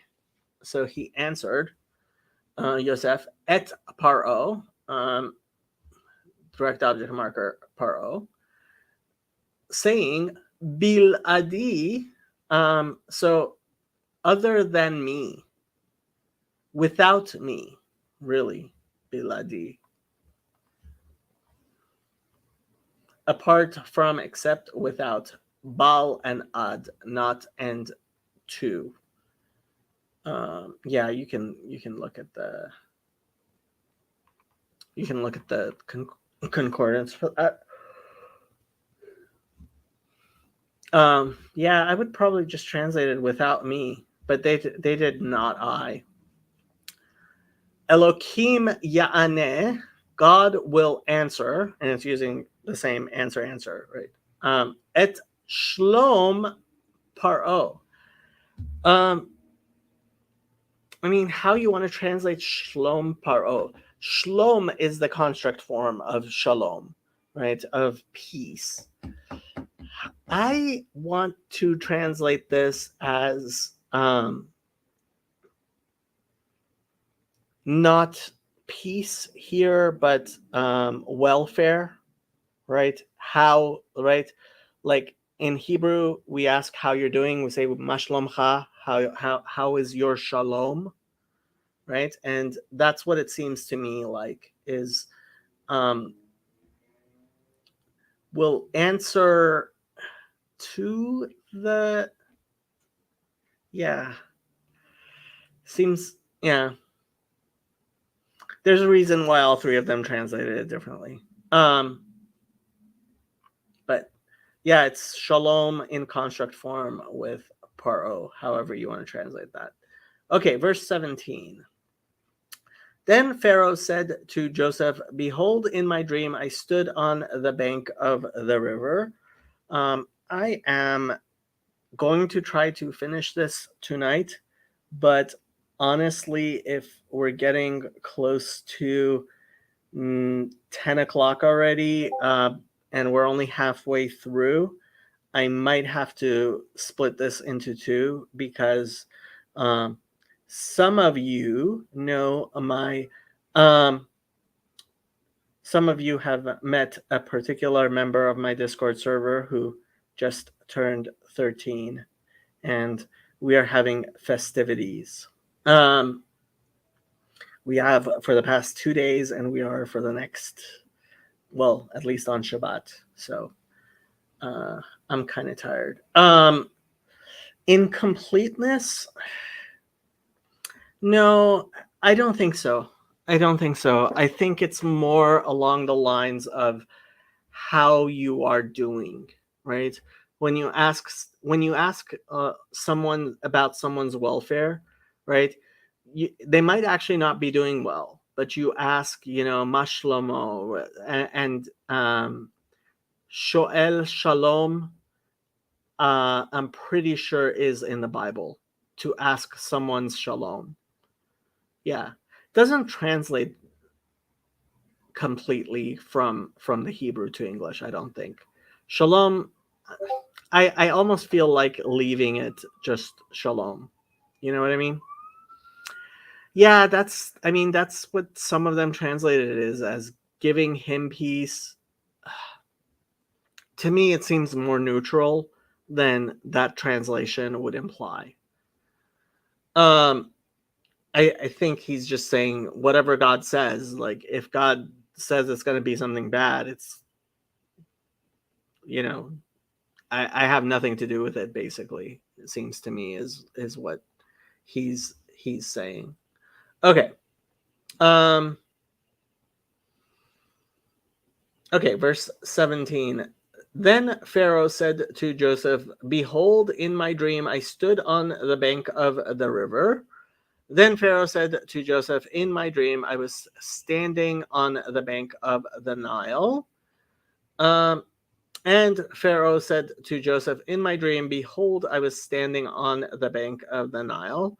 I'm guessing that this is going to be a very close repetition of what we had earlier in the chapter.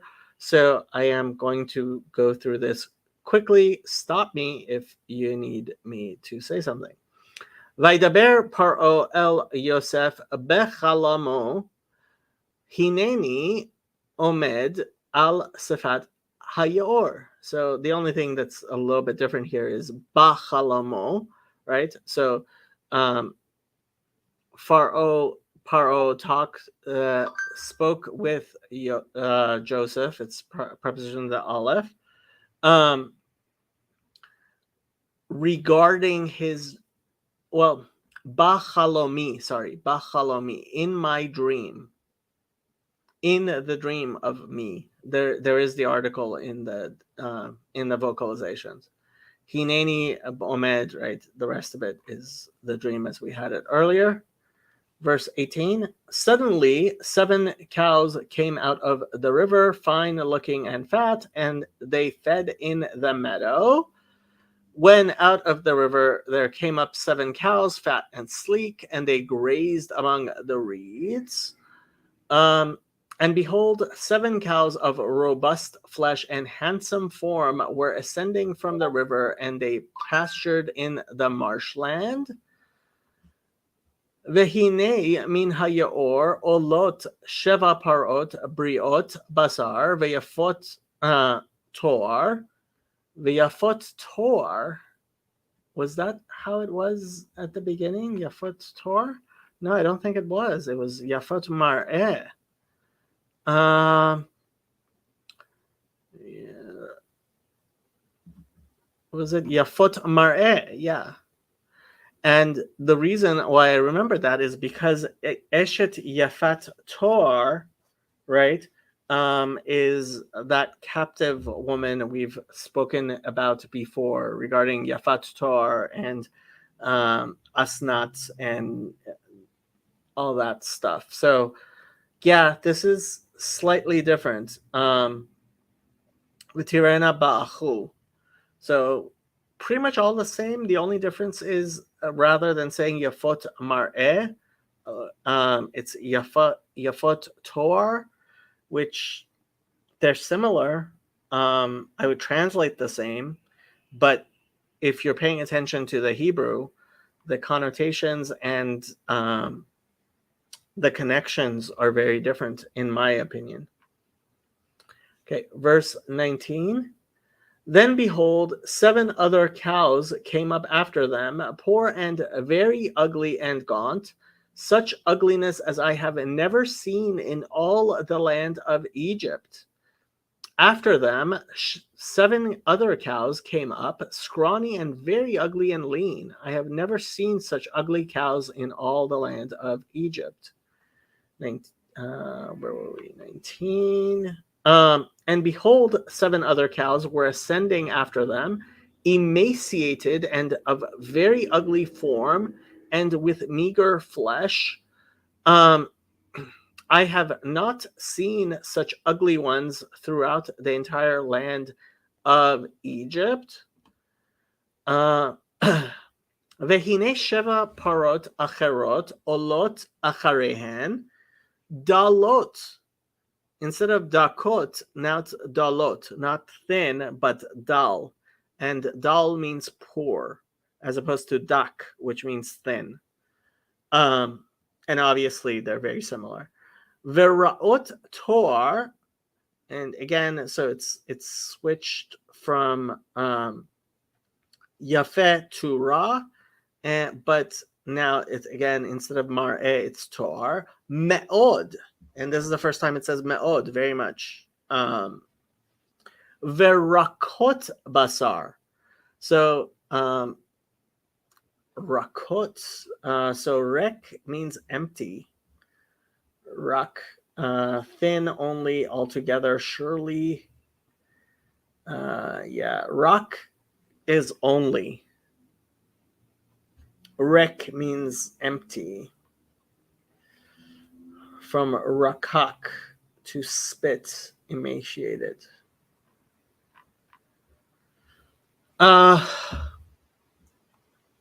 Yeah, so this is a little bit different. Lo ra'iti kahena, I have not seen their likes. Kahena, right? Preposition chaf, and henna, they, third person feminine plural. Bechol eretz Mitzrayim laroa. Interesting. In all of the land of Egypt, la roa. So prepositional lamed, article in the vocalization, roa.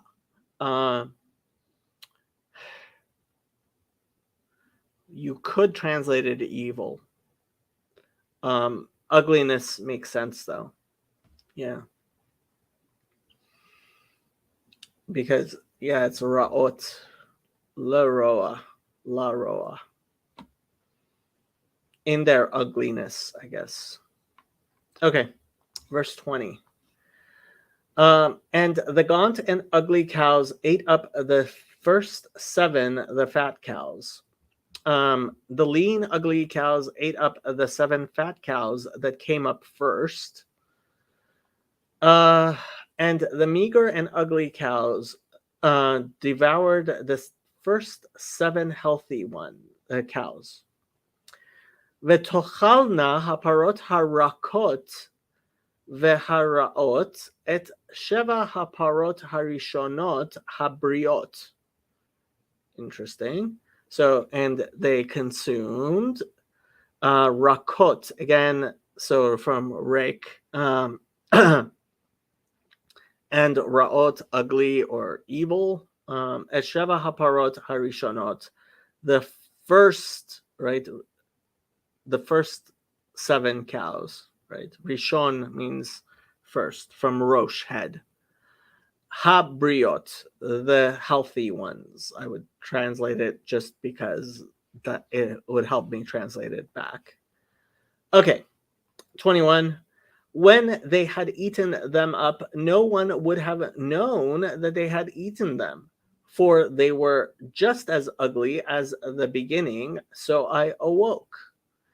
But even after they ate them, no one could tell that they had done so. They looked just as ugly as before. Then I woke up. And they went inside of them, but it was not known that they had gone inside of them, for their appearance was as ugly as in the beginning. Then I awoke. V'tavona el kirvena. Interesting. Velon noda kibau el kirvena. Umar'ehen ra ka'asher batchila va'ikatz. Okay. So It's tavona, and they came. El kirvena, amongst them. Yeah, they came amongst them. It doesn't really say that they consumed them, that they devoured them. It says it came to their midst. Kerev is karov means close. Kerev can, well, yeah, bekirbi, in my within me, right?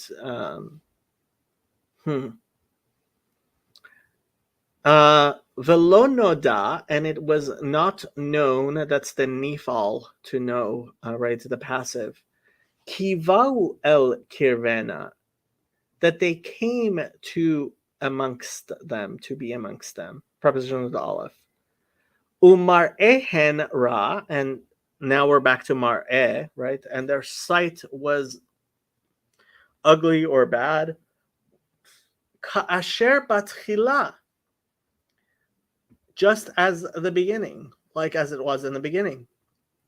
And there is an article in the vocalizations there. Va'ikatz, and I woke up. Again, from ketz, to end. Verse 22. Also, I saw in my dream, and suddenly 7 heads came up on one stalk, full and good, of grain. Okay. In my dream, I saw 7 heads of grain, full and good, growing on a single stalk. Then I saw in my dream, and behold, 7 ears of grain were growing on one stalk, full and good. Va'ere b'chalomi, vehine sheva shibolim olot bekane echad, meleot vetovot. So very similar to the words we had before. Er'eh is from ro'eh, to look, right? Resh aleph hey, and the hey absconds, which happens a lot. In my dream, in the dream that was mine, and behold, sheva shibolim olot bekane echad, just like we had before, meleot, they are full, right? Maleh, full. Vetovot, and good or beautiful. Okay, 23. Then behold, 7 heads withered, thin and blighted by the east wind, sprang up after them. After them, 7 other heads sprouted, withered and thin, and scorched by the east wind. And behold, 7 ears of grain, hardened, thin, and beaten by the east wind, were growing up after them. Okay. Vehine sheva shibolim tsnumot. Interesting. Dakot shedufot kadim tzomchot acharehem. So the only new word here is tsnumot. Let's see what Rashi had to say about tsnumot. Hebrew tsnumot, tsunma is Aramaic. In Aramaic means rock. They were like wood without moisture, as hard as rock. The Targum Onkelos renders natsatz lekain natzan. Natzan lekain natzan means that nothing was left but the withered blossom. Hanetz, netz is a sprout. Because they were emptied out of seed. Huh. Natzan lakin natzan. Huh. Let's see what the concordance has said. It is the only place it's used in the Bible, apparently, to harden, to dry up or harden, wither. Yeah, so they're also comparing to tsunama, which is stone in Aramaic. Tzanan. So tzonen in modern Hebrew is how you refer to lukewarm water. And I'm not sure where that comes from. Yeah, this is a strange word right there. Tsenumot. Dakot, shedufot, kadim, right? Thin and blighted by east wind. We spoke about before all of these words. Okay, 24. And the thin heads devoured the 7 good heads. So I told this to the magicians, but there was no one who could explain it to me. The thin heads of grain swallowed up the 7 good heads. I told this to the magicians, but none of them could explain it to me. And the thin ears of grain swallowed up the 7 good ears of grain. I told the necromancers, but no one tells me its meaning. Okay. V'tivlana hashibolim hadakot et sheva hashibolim hatovot va'omar el hachartumim ve'ein magidli. Okay. So again, bolea is to swallow, right? So the thin ones swallowed the tovot, the good ones or the pretty ones. And I told the magicians, El preposition of the Aleph, ve'ein magidli. So lahagid, it's the causative of to reach something. Neged can mean against or in front of. And usually, like Haggadah is the Passover. Haggadah is the telling over of the story of the thing. Ve'ein magidli is really, I mean, it's almost like he's saying that they don't want to tell him. That's how it appears to me. There was no one who would tell me. Yeah, and it is the participle. It's in the present tense. So 25. Then Joseph said to Pharaoh, the dreams of Pharaoh are one. God has shown Pharaoh what he is about to do. Then Joseph said to Pharaoh, the dreams of Pharaoh are one and the same. God has revealed to Pharaoh that he is what he is about to do, and they didn't capitalize the he. I was almost going to say that I had found the NIV. I think the NKJV maybe. I really dislike how I always find these inconsistent capitalizations. By the way, like and subscribe before I forget. Thank you. Where were we? And Joseph said to Pharaoh, Pharaoh's dream is one. What God is doing, he has told Pharaoh.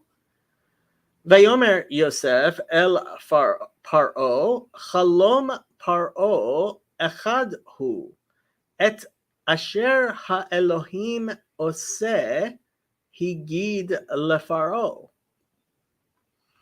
Okay, so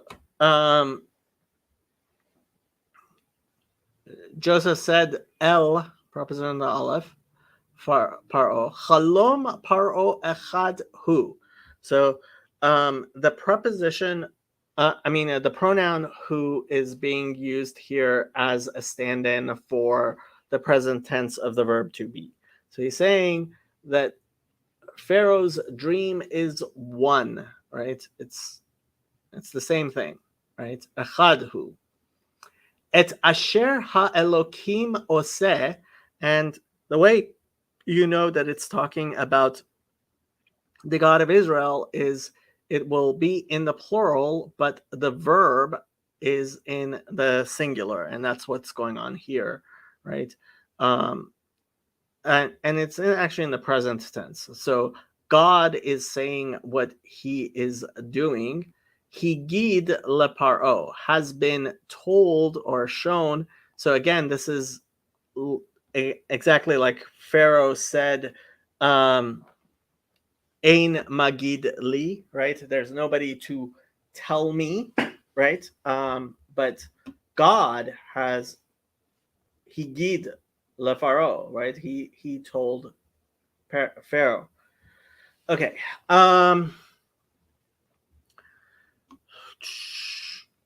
Where were we? 26. The 7 good cows are 7 years, and the 7 good heads of grain are 7 years. The dreams are 1. The 7 good cows are 7 years, and the 7 good heads of grain are 7 years. It is one and the same dream. The 7 good cows are 7 years, and the 7 good ears of grain are 7 years. It is one dream.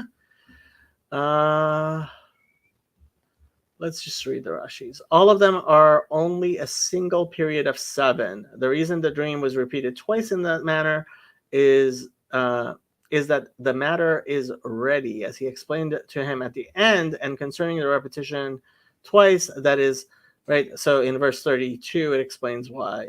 In connection with the 7 good years, it says he has told Pharaoh, verse 25. Because it was near, but in connection with the 7 years of famine, it says he has shown Pharaoh, right? He gave, and okay. Since the matter was distant and far off, an expression of showing a vision is appropriate. Okay, so we'll actually look when we get to verse 28 and 32 what Rashi means there. Okay. Sheva parot hatovot sheva shanim hena, vesheva hashibolim hatovot sheva shanim hena, chalom echad hu. I mean, all the words are pretty much the same as we had before. Tovot, right? Good. Tovot again. And if you're paying attention to chisaron and maleh, I would definitely be paying attention here. And hine chalom echad hu. Behold, it is one dream. And the pronoun is being used as a stand-in for the verb to be. Verse 27. And the 7 thin and ugly cows which came up after them are 7 years, and the 7 empty heads blighted by the east wind are 7 years of famine. The 7 lean, ugly cows that came up afterwards are 7 years, and so are the 7 worthless heads of grain scorched by the east wind. They are 7 years of famine. And the 7 meager and ugly cows coming up after them are 7 years, and the 7 empty ears of grain beaten by the east wind will be 7 years of famine. Vesheva haparot harakot, again, rak, they're doing thin, okay. Veharaot haolot acharehen, the ones who are coming up, it's in the participles in the present tense. After them, Sheva shanim hena, again the pronoun is being used as a verb to be. Vesheva hashibolim harekot, again rek, shedufot hakadim, right, blighted by the east wind. Yihiyu shall be, it's in the imperfect. Sheva shnei ra'av. 7 years of ra'av means famine or hunger. We would probably translate it as hunger. Okay, 28. This is the thing which I have spoken to Pharaoh. God has shown Pharaoh what he is about to do. So Rashi is saying, before it said higid, now it's saying show. Rashi is being medayek, is being precise regarding that. It is just as I said to Pharaoh, God has shown Pharaoh what he is about to do. It is this matter that I have spoken to Pharaoh, what God is about to do, he has shown Pharaoh. Hu hadavar asher dibarti el paro, asher ha-Elohim oseh her'ah et paro. Okay, so pronoun is being used as the verb to be again. The thing, hadavar, the thing. Asher dibarti, which I spoke about, dibarti. El paro, with the aleph. Asher ha-Elohim, that which God does, right? It's in the present tense and it's using the singular, even though it's plural Elohim. Her'ah, showed. It's the perfect of the causative, he feel. Et paro, to Pharaoh. Verse 29. Indeed, 7 years of great plenty will come throughout all the land of Egypt. 7 years of great abundance are coming throughout the land of Egypt. Behold, 7 years are coming, great plenty throughout all the land of Egypt. Hine sheva shanim ba'ot Sava gadol bechol eretz Mitzrayim. So there's a tiny bit of a pun here. Hine, behold, sheva shanim, 7 years, ba'ot, are coming. It's the participle. Sava gadol, right? So sin vet ayin, which looks almost exactly like Sheva, 7, right? Shin bet ayin refers to satiation, being full, right? Sova. And so, yeah, it's saying years of plenty of satiation. I would probably translate it satiation, just so I have an easy time translating back. Gadol, so great satiation. Sova gadol, Sava gadol, sorry. Bechol Eretz Mitzrayim, in all the land of Egypt. Verse 30. But after them, 7 years of famine will arise, and all the plenty will be forgotten in the land of Egypt, and the famine will deplete the land. But 7 years of famine will follow them. Then all the abundance in Egypt will be forgotten, and the famine will ravage the land. And 7 years of famine will arise after them, and all the plenty will be forgotten in the land of Egypt, and the famine will destroy the land. V'kamu sheva shnei ra'av acharehen, v'nishkach kol hasava be'eretz Mitzrayim, v'chila hara'av et haaretz. Interesting. Okay. So kamu, right, will rise. Lakum means to rise. Sheva shnei ra'av, right, years of famine after them. Venishkach, shin chaf het is to forget. It's the opposite of zocher, to remember, right?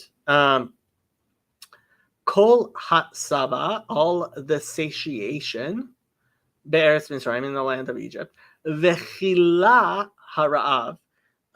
So Chaf Lamed Hey is one of my arguments that there is a two-letter root Chaf Lamed in Hebrew, because Aleph Chaf Lamed means to consume. There's a stem pilpel, right? Mekalkel means to provision or to feed, right? And kila means to destroy. So I think all of these are related, but and there's obviously a sort of alliteration and pun again in the dreams between ochel, right, to consume, and kila, to deplete or to destroy. Hara'av et haaretz, the famine will destroy the land. And here is where you see the direct object marker being most useful in Hebrew. It's telling you what is being destroyed, which is the land. Okay. 31. I am actually going to stop at verse 36, and I'll hang around for a bit, but going to the end today and being and giving people a chance to ask questions and give feedback and stuff would not work, and because I would be staying way too late. Okay, where were we? We just finished 31, so we're on 32.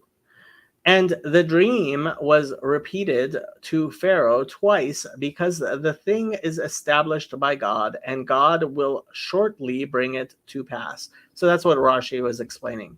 The reason the dream was given to Pharaoh in two forms is that the matter has been firmly decided by God, and God will do it soon. And concerning the repetition of the dream to Pharaoh twice, that is because the matter is ready to emanate from God, and God is hastening to execute it. Interesting. Velo yivada hatsava ba'aretz mipnei hara'av hahu acharechen. I must have skipped a verse, right? What happened here? Oh, I did skip a verse. I'm sorry. Didn't I? Yes, I did. I read 32 instead of 31. And the plenty will be known because of that famine to follow, for it will be very severe. Right, I skipped. So the plenty will not be known in the land because of the famine following, for it will be very severe. The abundance in the land will not be remembered, because the famine will follow it, that follows it, will be so severe. Okay. So 31. Velo yivada hasava ba'aretz mipnei hara'av hahu acharechen ki chaved hu me'od. Okay. So lo yivada. So yivada is the nif'al of da'at. It is the of yada. It is the passive, so it will not be known or recognized. That's interesting. The satiation, the plenty, hasava ba'aretz, in the land. The land, usually when we say the land with an article, we're referring to the land of Israel, but here obviously it's talking about Egypt. Although you could say that this is indicating that the famine will also extend to Canaan, to the land of Israel. Mipnei hara'av hahu, because of that famine, hahu, that particular one. Acharechen, afterwards, ki chaved hu me'od. So kaved literally means heavy. I often refer to gravitas or gravity, especially because ananei hakavod, right, are the is the clouds of glory. Just check. Okay. But heavy. Also, Moses' mouth is referred to as kaved peh, right? He stuttered. He had a heavy mouth. Ki kaved hu me'od, and the pronoun is being used as the verb to be, and it's using the word me'od, very much so. Okay, that's verse 31. 32. We read the English already, so let's look at the Hebrew.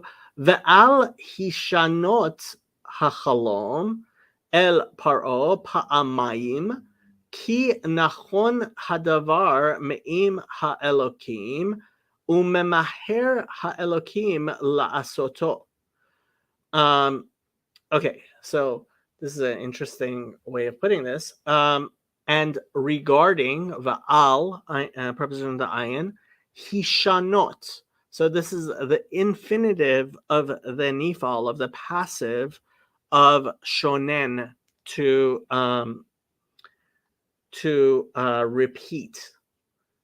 Yeah, shin nun hey, shana, right? To repeat. That's where the word like Mishnah comes from, and Mishneh comes from, right? And Shnaim too, right? Hishanot, the repetition, hachalom, of the dream, el paro, to Pharaoh, pa'amayim, right? And it's interesting because earlier we said that Pharaoh was nif'am, right? That he was upset. So pa'amayim is much more common, right? For twice, happens twice. Ki nachon hadavar. Nachon in modern Hebrew means correct or yes. And it is related to konen, like when we spoke about the office of the head cupbearer, right? Because it has been established, it has been set. And I think this is actually kind of referring to how, in Jonah, the prophecy was for bad things to happen. And the people repented and those bad things didn't happen. And generally, one of the things we say in Judaism is that prophecies for good things will happen, but it is possible for prophecies for bad things to not come to pass, because it is possible that they are warnings, and with repentance they can be avoided. But to me, it sounds like he's saying this is not something that can be avoided, even with things. So that's what ki nachon hadabar means to me, because it has been established. Me'im ha'elokim, so literally from with the God. Obviously, it's in the plural, but the verbs are in the singular, as is the case with the God of Israel. Umemaher ha-Elokim la'asoto. So maher means to hurry, memheresh, and it is in the present tense. So God is hurrying, or God will shortly make it happen, la'asoto, to do it. Yeah. Okay. 33. Now, therefore, let Pharaoh select a discerning and wise man and set him over the land of Egypt. And now let Pharaoh look for a discerning and wise man and put him in charge of the land of Egypt. So now let Pharaoh seek out an understanding and wise man and appoint him over the land of Egypt. Va'ata yere Pharaoh ish navon v'chacham v'yishitehu al eretz Mitzrayim. So the ata, so et means time, ata means right now. So the ata, and therefore or now, yere. So this is the command of to see. Ra'ah.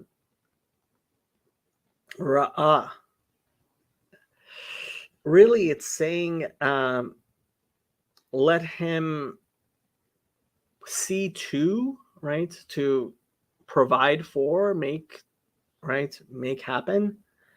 Ish navon v'chacham, right? Navon, the word maven has come into the English. It's from the same root, mevin, right? To understand. Navon is an understanding or discerning, right? So it's the nifal participle of bina, of what we would say is related to building, which is an understanding from one thing from another. So navon vechacham, and wise, right, from chokhmah. Veyishitehu, so lashit means to set or to put. To put or to set. And set him, extend him. Al, preposition of the ayin, Eretz Mitzrayim, the land of Egypt. 34. Let Pharaoh do this, and let him appoint officers, overseers, over the land to collect 1/5 of the produce of the land of Egypt in the 7 plentiful years. Let Pharaoh appoint commissioners over the land to take 1/5 of the harvest of Egypt during the 7 years of abundance. Let Pharaoh do this and appoint officials over the land and prepare the land of Egypt during the 7 years of plenty. Ya'aseh Pharaoh v'yafked pekidim al haaretz v'chimesh et eretz Mitzrayim b'sheva shnei Hasava. Interesting. Let me see what Rashi. So Rashi translates chimesh like prepare. Yeah, that's how I thought as well. Although I can understand it being translated differently. Okay, so let's take a look at it. So, okay, Ya'aseh Pharaoh. So Pharaoh should act, right? Vayafked pekidim. So Pekuf Dalid is I've been using the word assign, right? And so one of the things it says, God remembered Sarah, right? pakad, that same root is used there. Picadon is something you leave with somebody else for them to take care of it for you. I tend to like the word assignation, right? So God, so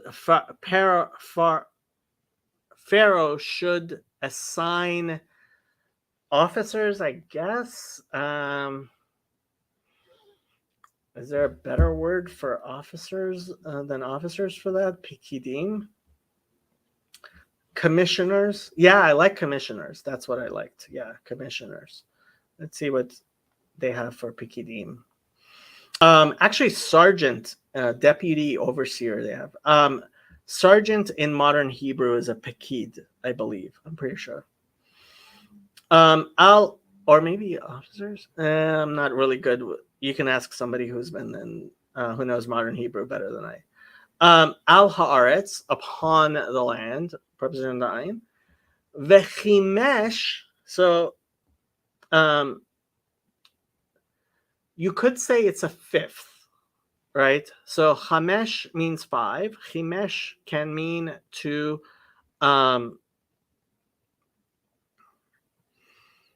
split into fifths. Like Chumash is the 5 books of Moses, right? Because it's into 5 parts. But like Rashi also said, there's a place, chamush, right? Chamushim can refer to being armed or being prepared. And that makes more sense to me just because I know the rest of the verses aren't indicating that it was a 20%. And this was actually something that Snorkel blog and like this is something that the white nationalists have become like it's become a thing of focus for them, but whatever. It's up to you. I think both of them are understandable, and in some ways, I would say both of them are true. But chimesh doesn't necessarily just mean a fifth; it can also mean to prepare, or to prepare, or even to arm, alert, right? Et Eretz Mitzrayim besheva shnei hasava, in the 7 years of plenty, and again there is that pun between sheva and sava there. Okay, 35. What they say as officers or overseers, yeah.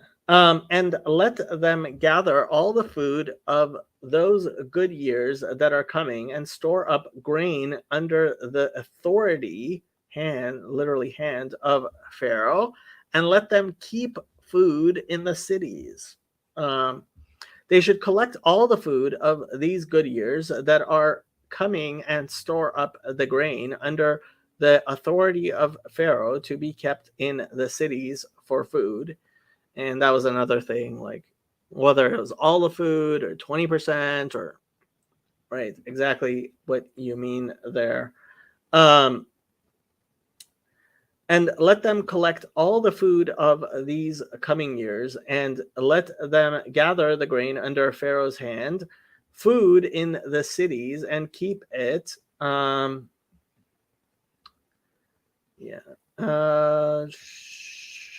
not gonna do the Rashis there.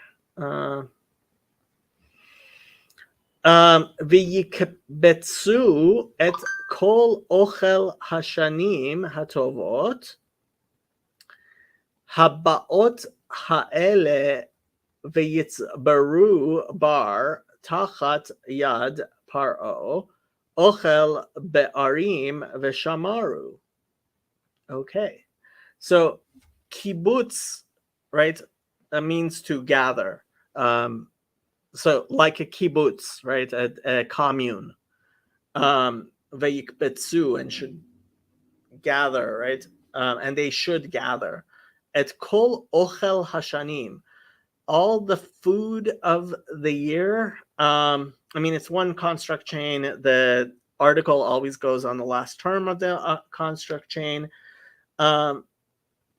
Well, let's do the Rashis as far as ochel. He says this is noun, therefore its accent is on the aleph, ochel, and it is vowelized with a patach katan.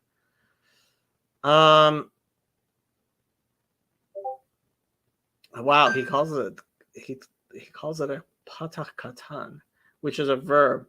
For whoever eats ochel, fat, Leviticus 7:25, is accented on a final syllable on the chaf, sorry, and is vocalized with a kamatz katan. Not really sure about that. Uh, Again, so the vocalizations were pretty new during Rashi's time. They are rabbinic editions, exactly how the vocalizations are, and they have become more standardized since that time, very much so. Okay. Ochel Hashanim, right? The food of the years, yeah, of the good years. Habaot, which are coming, right? And I'm pretty sure it's pretty clear that's going on the coming years. Ha'ele, these, right? Habaot ha'ele, right? These coming years. Veyitzparu, so the root tzadik bet resh, tzibur, means public, especially in modern Hebrew, right? Um, so, and they should store up, to heap up.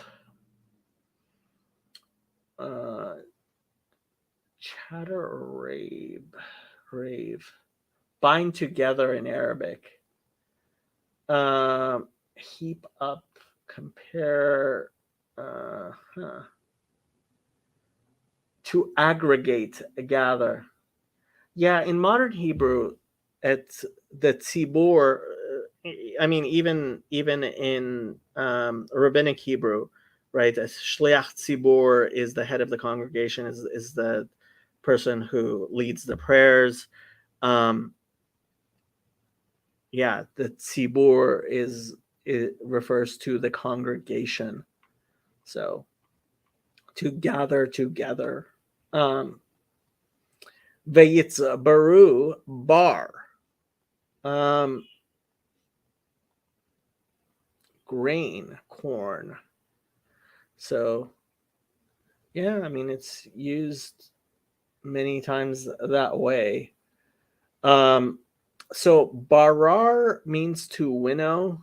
Birur also means to purify, by extension. Yeah, but here it's pretty clear that it's grain. Yeah, and I would probably say even like milled grain, I guess. The best parts of the grain itself, maybe the corn. You might want to say the corn of the grain. Tachat yad paro, under his hand, his authority. Ochel be'arim v'shamaru, food in the cities. Ir is a city, arim is cities. Veshamaru, and they should be preserved or kept or guarded. Okay, last verse I am going to do tonight. Then that food shall be as a reserve supply for the land for the 7 years of famine, which shall be in the land of Egypt, that the land may not perish, cut off, during the famine. This food should be held in reserve for the country to be used during the 7 years of famine that will come upon Egypt, so that the country may not be ruined by the famine.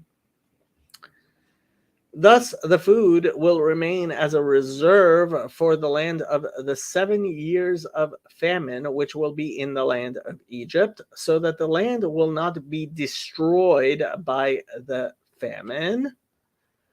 והיה האוכל לפיקדון לארץ לשבע שני הרעב אשר תהיינה בארץ מצרים, ולא תיכרת הארץ ברעב. Interesting.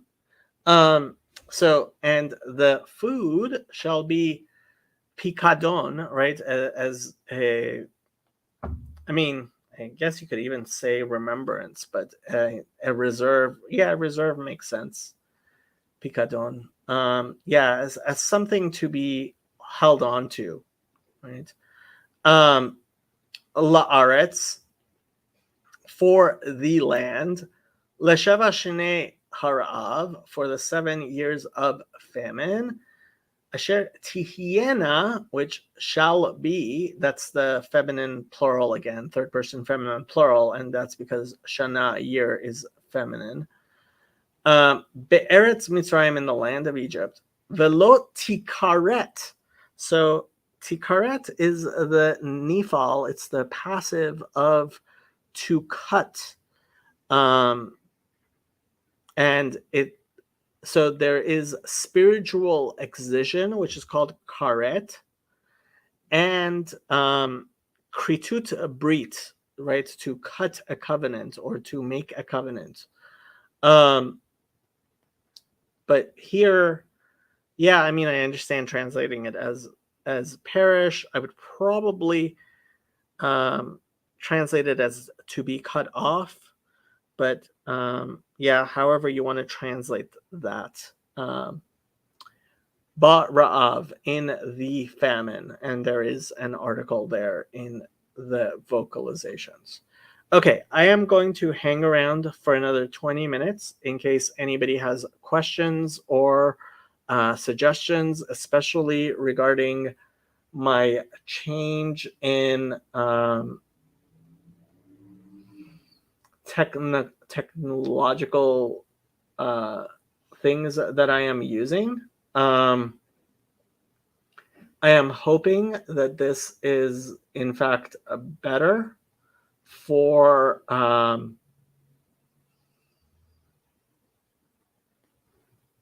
yeah, because I'm thinking of switching services. So this is on StreamYard, which I've liked. Actually, if anybody is still watching and they want to come on to the stream, please DM me because I could use somebody trying that. It would actually be interesting to give that a try.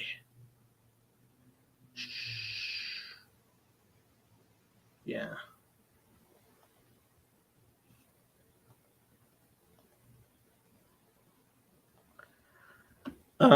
Otherwise, I am going to take a look at the Discord server and see what's going on.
You're in a tent? How come you're in a tent?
Oh, okay. I thought you were staying with your sister. Um, but yeah. Um,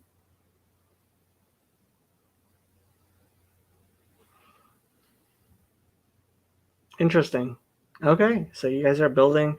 You guys are really homesteading. That's cool. I'm I'm a fan.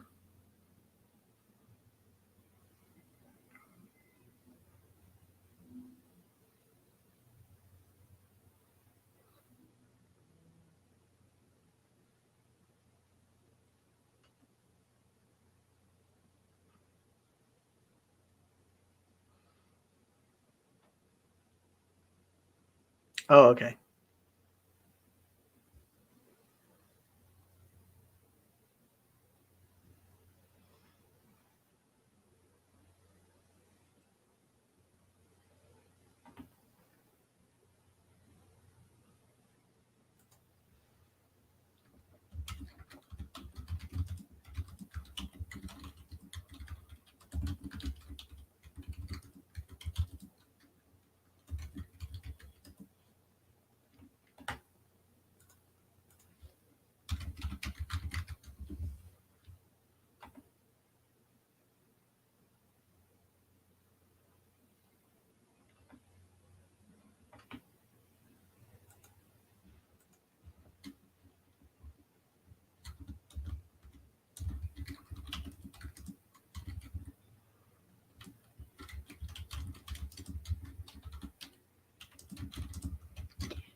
I'm doing a vocabulary stream with my phone, but I'm not sure the quality would be. If you think you can do it, I can set up things, and actually with StreamYard, it might not be as difficult as it was before. I'm gonna have to explore StreamYard more and see how much access I can give you, because if I can, then that would actually be really nice. Um, yeah, I'm using StreamYard now, and it's a lot better. Um,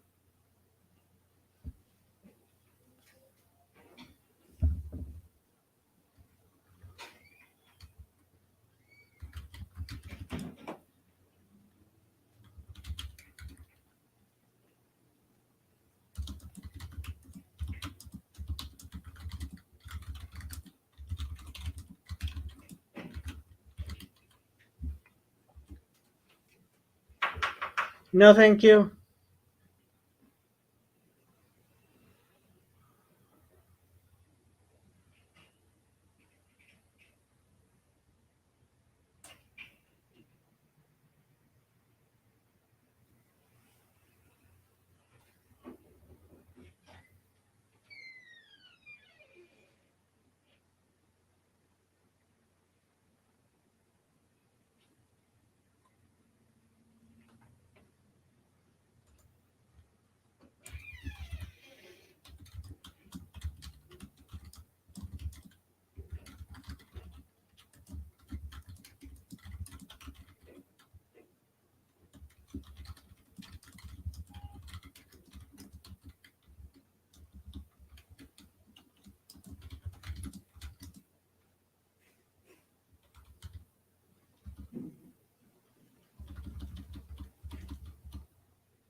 Okay.